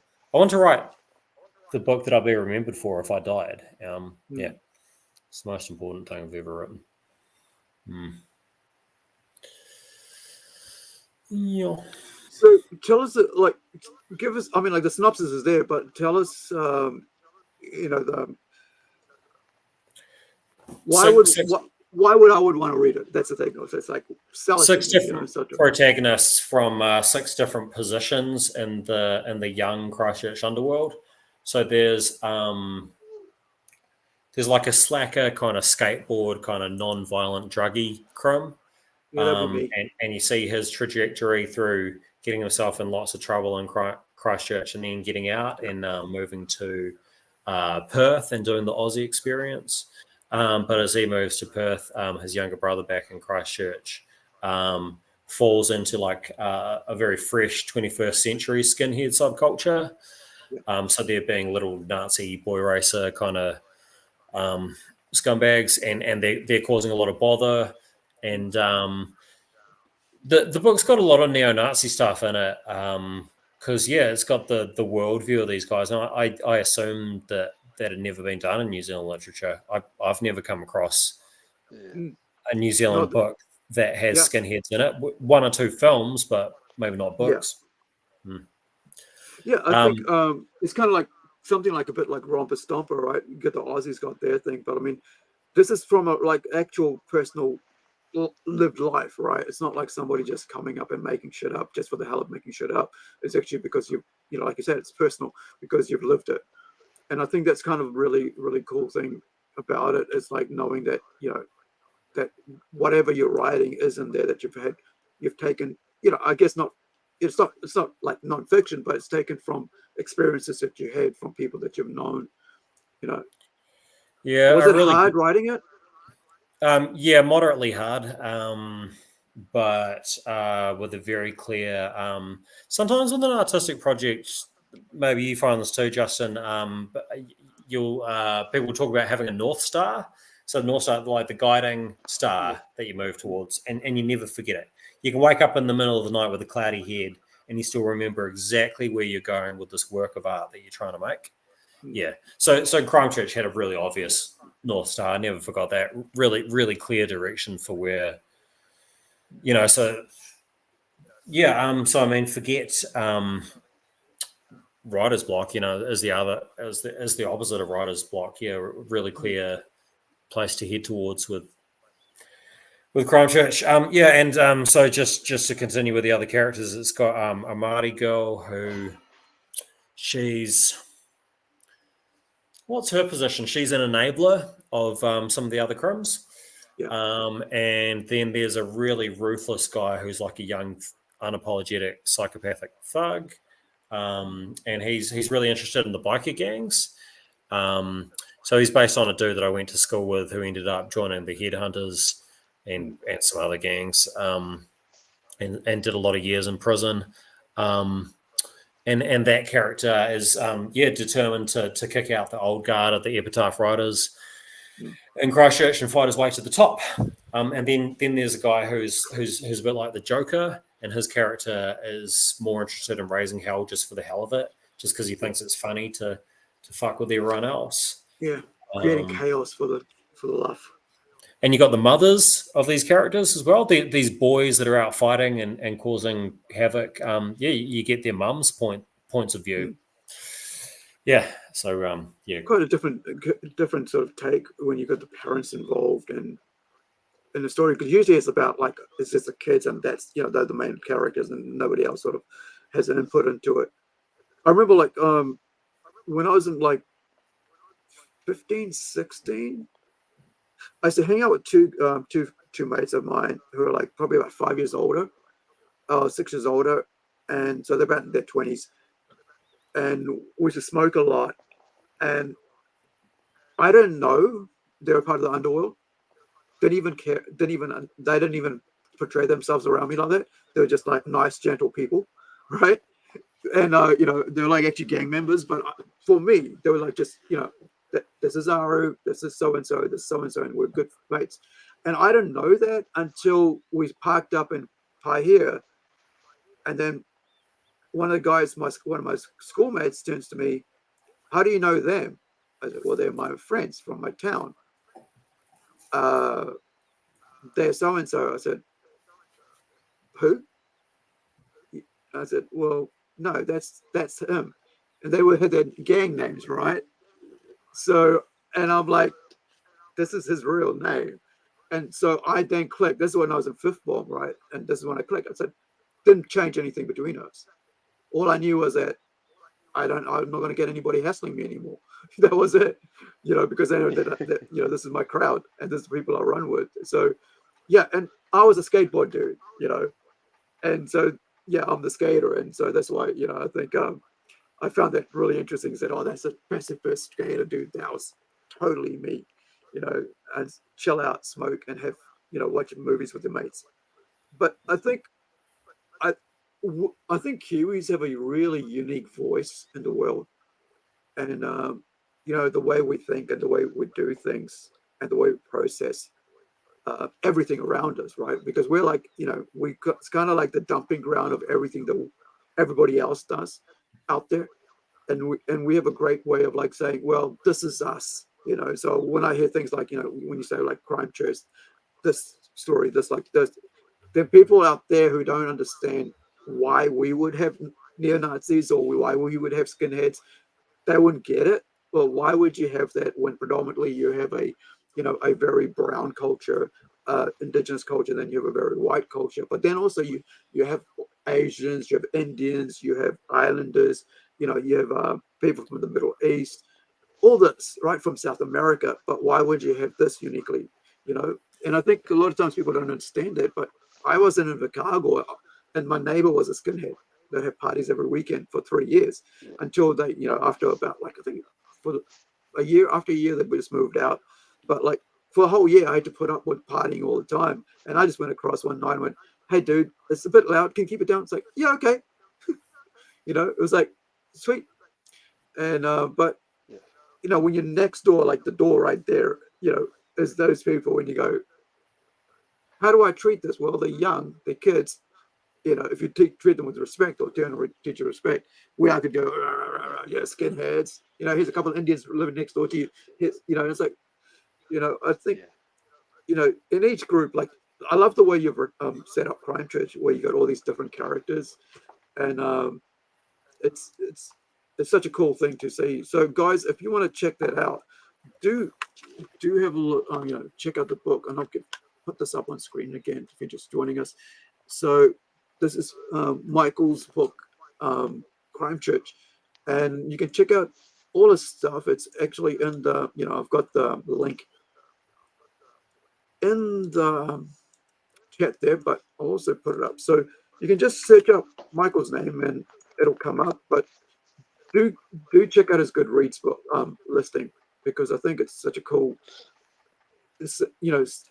assortment of stories to read. Because the other thing is, this is, you know, non-fiction, but from experience writing, right? It's not something, you know, just out there. Now you've got other books as well. So you've got one here that was created with your kids, right? Am I right or wrong here? Yeah, My Animal Family. The kids didn't write any of the lines or anything, but similar to what I mentioned before, like if I died tomorrow, I'd want to leave a piece of art for them, where my values come through it, and they can pick up the book at some time in their lives and get these cool values from it, and so they can learn to value science, they can learn to value illustration, they can learn that being creative with English will make your life better because you know, pursuing any kind of art and like getting deep into cultural things and really investigating cultures is incredibly important. And with a really great message about not thinking that humans are particularly special animals and accepting that that, you know, even you know, viruses, you could argue that viruses are just as important as human beings. Like, this is assuming you don't believe in God, probably. It's quite an atheist standpoint in this thing. So what is? I mean, I noticed that you did some you're illustrator on that. Are you and you've got Emma Weekly also as an illustrator. Now, you are a cartoonist. I've seen your work and stuff, and you do quite a really cool, awesome stuff. You know, but what part of this did you do the illustrations on? Was it like the prelims or the design? Yeah, Emma laid out everything, and then I got out watercolor paints and tea bags and wet brushes, and then some very fine tip Sharpies. And I did a lot of detail, a lot of accent to really deepen the illustrations and make them much more pleasant to look at, because they were quite quick and simple at first. Emma's very, very skilled. I'm really, really grateful to have worked with her. She's very easy to deal with. She's just someone in Wellington that I found off the big idea and just commissioned her to do these illustrations. Awesome. Yeah, and there's so much original stuff in there. Like I think everything in there is, you know, an original drawing by her, so a shit ton of effort from her. But yeah, I did a lot of shading, a lot of shadow, a lot of fine detail, a lot of roots, a lot of feathers and fur and scales and eyeball reflections. Yeah. I hardly cartoon anymore, you guys. I slid that back and left it to people like you guys and Shane and Rico, those people in the world. I'm just focused on writing these days, and I parked the dream of wanting to be an illustrator, and I hardly ever do it. Well, I mean, you are a wordsmith, so you know you do. You know, it's like the same thing with me. Like I just thought, I might as well give up drawing and just concentrate on writing the script, I can just give it to the artist. You know, because you kind of like want to work on your strengths, and I think a lot of times people get confused about, you know. But like, unlike people like Justin here, who does his art and the writing, you know, he's got best, you know, he's able to put out his comic books. But I mean, a lot of us, you know, you kind of have to like slim down and concentrate on what really works for you. But I mean, like you're doing right now, with, you know, you're going, okay, I want to go into film. So that's, you know, having spent more time writing, now you're concentrating more time on actually working on towards filmmaking. Has it been a tough process for you, like going from writing lots of words to writing less words, you know, and the whole setup? Oh, with less words, you mean screenplays or short stories, or what do you mean? Also, Justin, you can jump in and ask questions as well. Yeah, that's what I mean. So, like, you know, we were talking about earlier about describing and stuff, but I mean, you know, just the process of learning a whole new language and, you know, techniques and stuff that's involved in writing a script compared to what everything. I mean, you've done so many books and you've spent so much time being, you know, studying novel writing and, you know, that sort of stuff. But now you're like, moving on to film. You know, has it been a tough sort of or has it been easier? Never too tough, but you know, I've embarrassed myself a few times by like making rookie mistakes with screenplay formatting, and putting it in front of people who you know, told me that my work, you know, my initial attempts weren't good enough, which is fine. You got to start somewhere, right? Yeah, You can't expect to swim as soon as you dive into a lake if you've never swum before. Yeah. Um, Yeah. yeah, yeah, and I like where I'm at now, and I know that I bring a lot of wisdom with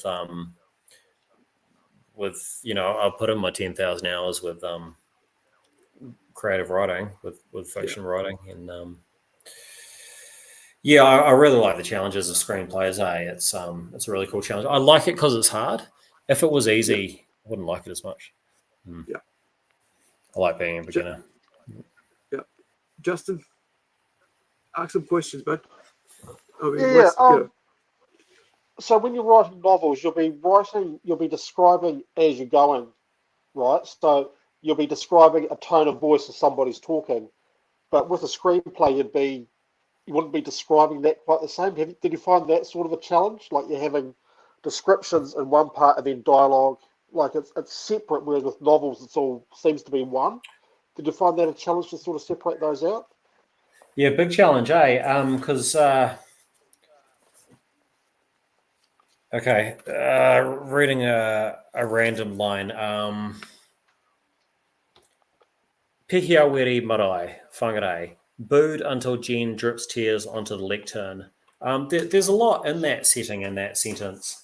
If it was in a book, it would be 5 times as long, and I would describe the way her tears are falling, and I would describe the feeling of the marae, and I would maybe explain a marae to Americans who don't know what a marae is. Yeah, and it's yeah, screenplays are fascinating, eh? How brutal they are, and people had to remind me a few times after my first few attempts. Hey, screenplays are a visual thing. You don't really have capacity to say what's going on inside someone. You have to describe what they're doing on the outside, and then the reader has to infer how they're feeling from that. Yeah, and just constantly picturing everything on screen. Yeah. It's like, so you're describing that somebody was crying, right? So all you got is like, was like, it's kind of like rather than doing a whole sentence, you just go, she's crying. That's all they want. They care about. It's like she's crying, and then you know why? It's like then somebody go because you know it's kind of weird. Like film noir is kind of interesting because you can narrate the whole damn thing while the guy's thinking what he's thinking, right? And like you go, well, in walks the dame, you know, and she's got this beautiful dress on, makes the wind, you know, the wind falls across, you know, blows the dress, and the light shines on it. It's not film noir. And it's like it's a horror story. It's like, dang. It's kind of was it like was it difficult? Like, I mean, like, you know, was it difficult to go, yeah, but I want to do this. Yeah, I need to put that in there so you guys can understand. Or did you just go, I get it? It's difficult, and I made plenty of mistakes. And attempting to cram too many words onto a page will never succeed. The person reading it doesn't want to see a really dense, busy page. If you hang tight for 1 second, I'll show you something I was reading last night, and you'll be really interested in this. Hang on a second. Okay, let me bring up. I was trying to find that Kelly guy's Sam Kelly. I can't remember his name though. That's a weird thing. I can't like the spelling. What is it with an E or something? Savage. You know. Might be Kelley, I think. Fucking yeah, the screenplay, it's assuming that they filmed off this, it's very, very identical to what very, very similar to what ended up on screen. It's it's fascinating, and it's really like Quentin Tarantino seems to have like. Oh, I've got that. Yeah, I bought Just that the been- other day. just being really loose with it. Yeah, He's but like, I mean, like, it's unconventional and it's wasteful and it's having a good time and it's not being economical. It's really interesting. Yeah.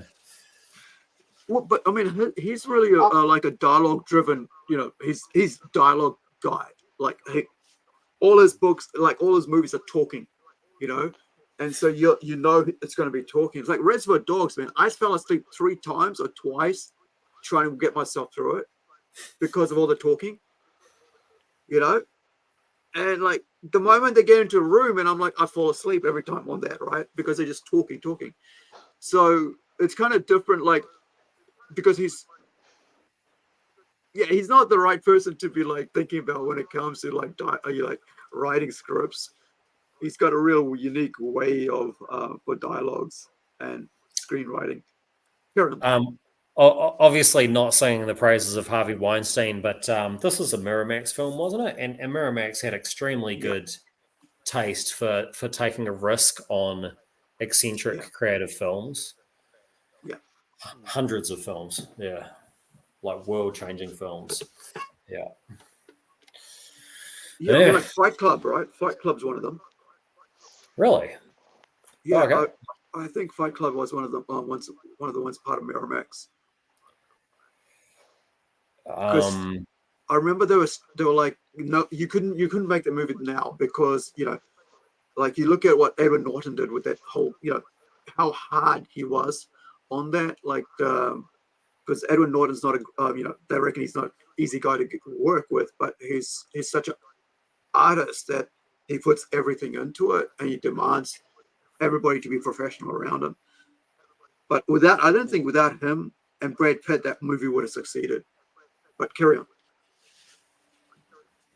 Fuck, man, we could talk about Chuck Palahniuk's work for a whole episode too. He's a great man, the Fight Club author. Yeah. Hey guys, I've got a really interesting. But before we wrap up, because I should phone off.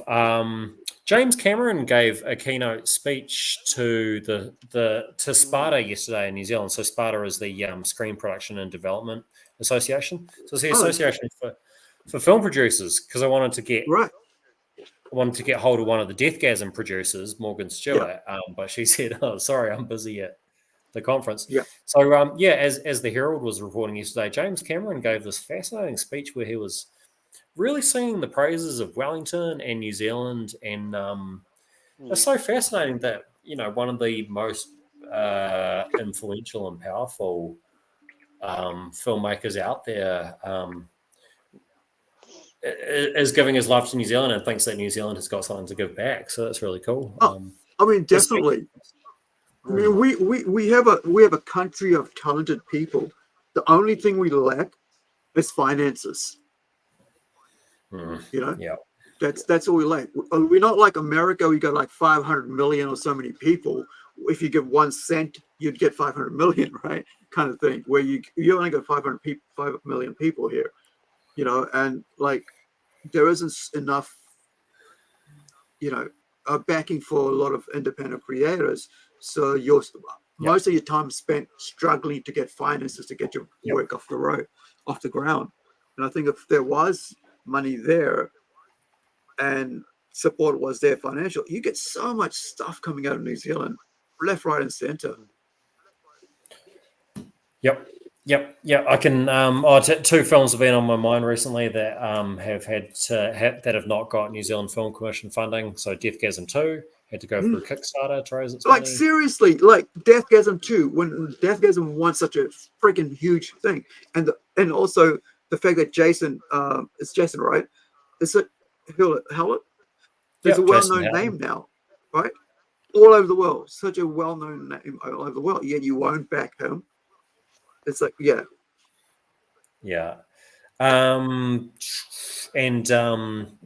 Loop Track, which is a film that's in cinemas right now. This is Tom Sainsbury film that he made with these producers from in Auckland, sort of video advertising film production house called Chillbox Creative, and that's fascinating. They went through Boosted to raise 40,000 of that money. The film would have cost a bit more, but yeah, largely privately funded. Yeah, not much public funding on that, and yet they've just gone around the system and they got their thing into cinemas, and it's doing a lot better than a lot of publicly funded shitty films.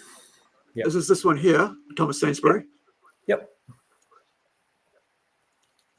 Yeah, much respect to those guys for getting it done, eh? Yeah. Yeah. You know, what's this movie about? So it's got a Northland connection, eh? I believe that they filmed some of it in Northland, and one of the actresses, Noah Campbell, who's mentioned in the credits above, she's in Northland right now. She's just up in Rahway. Yeah. All right. Yeah, I asked her to have coffee. Might have coffee with her next week. Excellent. Yeah, I mean, you know, there is, I mean, like a lot of films that are coming out now, you can notice the scenery. Like, that's what I always remember first is the scenery. Yeah, oh, right, that's right. I actually was going to bring this up. This is the one about the guys who go hiking, right? Hmm. Yeah, it's on my list. I actually put a trailer up for it. Hold on, let me just find it. Because I just thought it was quite interesting, and because I saw the where are we? Let me just find it here. I saw the scenery. I thought, hey, that's New Zealand, and sure enough, went on IMDb. It's New Zealand. Sure is. I'm pretty sure there's some Northland in there. Yeah, like that's the beauty of what we can offer, right? Like I like the nature and everything. I mean, you're a hiker, right, yourself? So, you know. So, have you watched this yet, or are you planning to? Yeah. I went to see it on Monday. Yeah. What did you think of it? I liked that it exists. I like that they got it made. I didn't adore it, and I'm not the biggest fan of Tom Sainsbury, but you know he's created a whole film and I haven't, so you know he's doing better than me. So I can just shut up. Respect to those guys for getting it made. Yeah. Yeah, I think. I mean, it is tough to get stuff out there, right? This is from Vendetta Films, so let's have a look at this. Give me 1 second. I will. They're the distributor, jump over to, and then we'll finish up on this one for tonight. Okay, so I think all the producers are from Chillbox Creative. Yeah. It's your first time up here? Yeah. And I was like, yo, this is New Zealand. This is New Zealand. This is my backyard. I can see that. Hey! We made it! This is Monica. This is Austin. They're from Australia. Have we met before? I don't think so.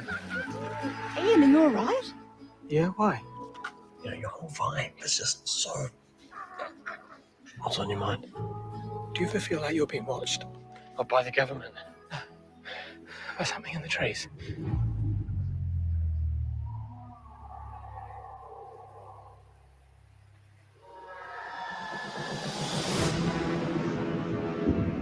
Can you see that? In a world. I think it's been following us. Things can seem way bigger than they actually are. And sometimes they're not even there, maybe. You look terrible. Did you sleep?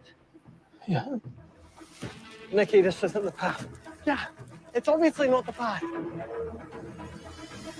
Feeling lost, mate? Just go straight. We've got to get him home. Hey, buddy. I just wanted some quiet. I know you think I'm crazy. But I'm telling you, there's something out there. Did you see it? It killed him! Not gonna get me. Don't you worry.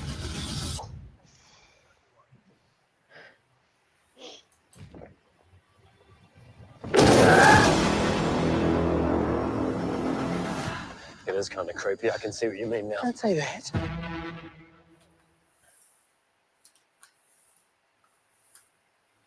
All right. Yeah. That sort of covers us for tonight, guys. Let me just finish off there. at the end of every podcast we do here, we do like words of wisdom or words of experiences. We'll take our guests and ask them, hey, 3 to 5 minutes, give us a little bit of what you've learned and kind of inspirational, and we'll clip that up later and we'll put that separately in the playlist of words of wisdom. So Michael, I'm going to give you a couple minutes, mate, to think of what you want to say, and then I'll grab you to say it. Justin, thank you so much, buddy, for jumping in and talking about world building and sharing your comic with us. Looking forward to it. Keep us in check, and hey, let me know when you're ready to put some, come and talk about, like, show off more art and talk about the writing and stuff. Yeah. You're always welcome, man. Really appreciate it. Michael, thank you. Didn't expect to have you for so long, and thank you for that, man. I really appreciate that.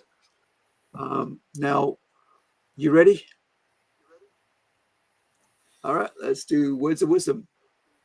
I would say art saves lives. I've got art saves lives tattooed on my back somewhere. Let's see if we can bust the shit out. Is that coming through? Let's see the old art saves lives. Yeah. Can't see you guys, but apparently I'm still. Is that it? Yeah, is that all you want to say, or is that more? Art saves lives is like it's a real pithy way of reminding me and anyone else reading it to make art when you're feeling shit about the world. We all have dreary days. We all have days when you feel like the world is conspiring against you and that you're the unluckiest person in the world. But the art that you make today will pay off tomorrow and will make your life more interesting and will make your family proud and will make your partner proud of you. And time moves at a really consistent rate, and we our brains fool us about how quickly time is moving all the time. So you got to put in the hard work today, and it's just a sleep away before you reap dividends. I'm sure Quentin Tarantino had some shit days when he was writing this, and he probably thought that no one would ever love it or pay attention to it, or thought it was too weird. And now it's something that we quote every week, isn't it? So, art saves lives. Keep making art. Art will make your life better. Excellent. Thank you, bud. Yeah, and whoops, I hadn't really thought about that. And but that is very important. It saved mine. My sister said to me, when I was depressed and down, she said, well, what makes you happy? I said, art and music. And she said, well, do that. And I've done that for the last 5 odd years, and it's made me happy, and I think it's, it's kind of weird because everybody think it's kind of, because we think everything is now, we never think about tomorrow. And I think art makes you think about, well, if I put this line here, if I put that line there, if I write this, I write that, that means I got to finish it tomorrow, right? I got to complete it tomorrow. I can't, I got to get it out to people. It takes you out of your little universe of self and puts you into the entire world, time, space. Thank you, guys. I don't want to mumble anymore on that, but thank you so much. I appreciate it. And have a good evening wherever you are. Please like, subscribe, share. We'll be putting out some stuff. Thank you, Michael. Thank you, Justin. Take it down, everybody. Be well. See you guys. Thank you. Bye. See ya.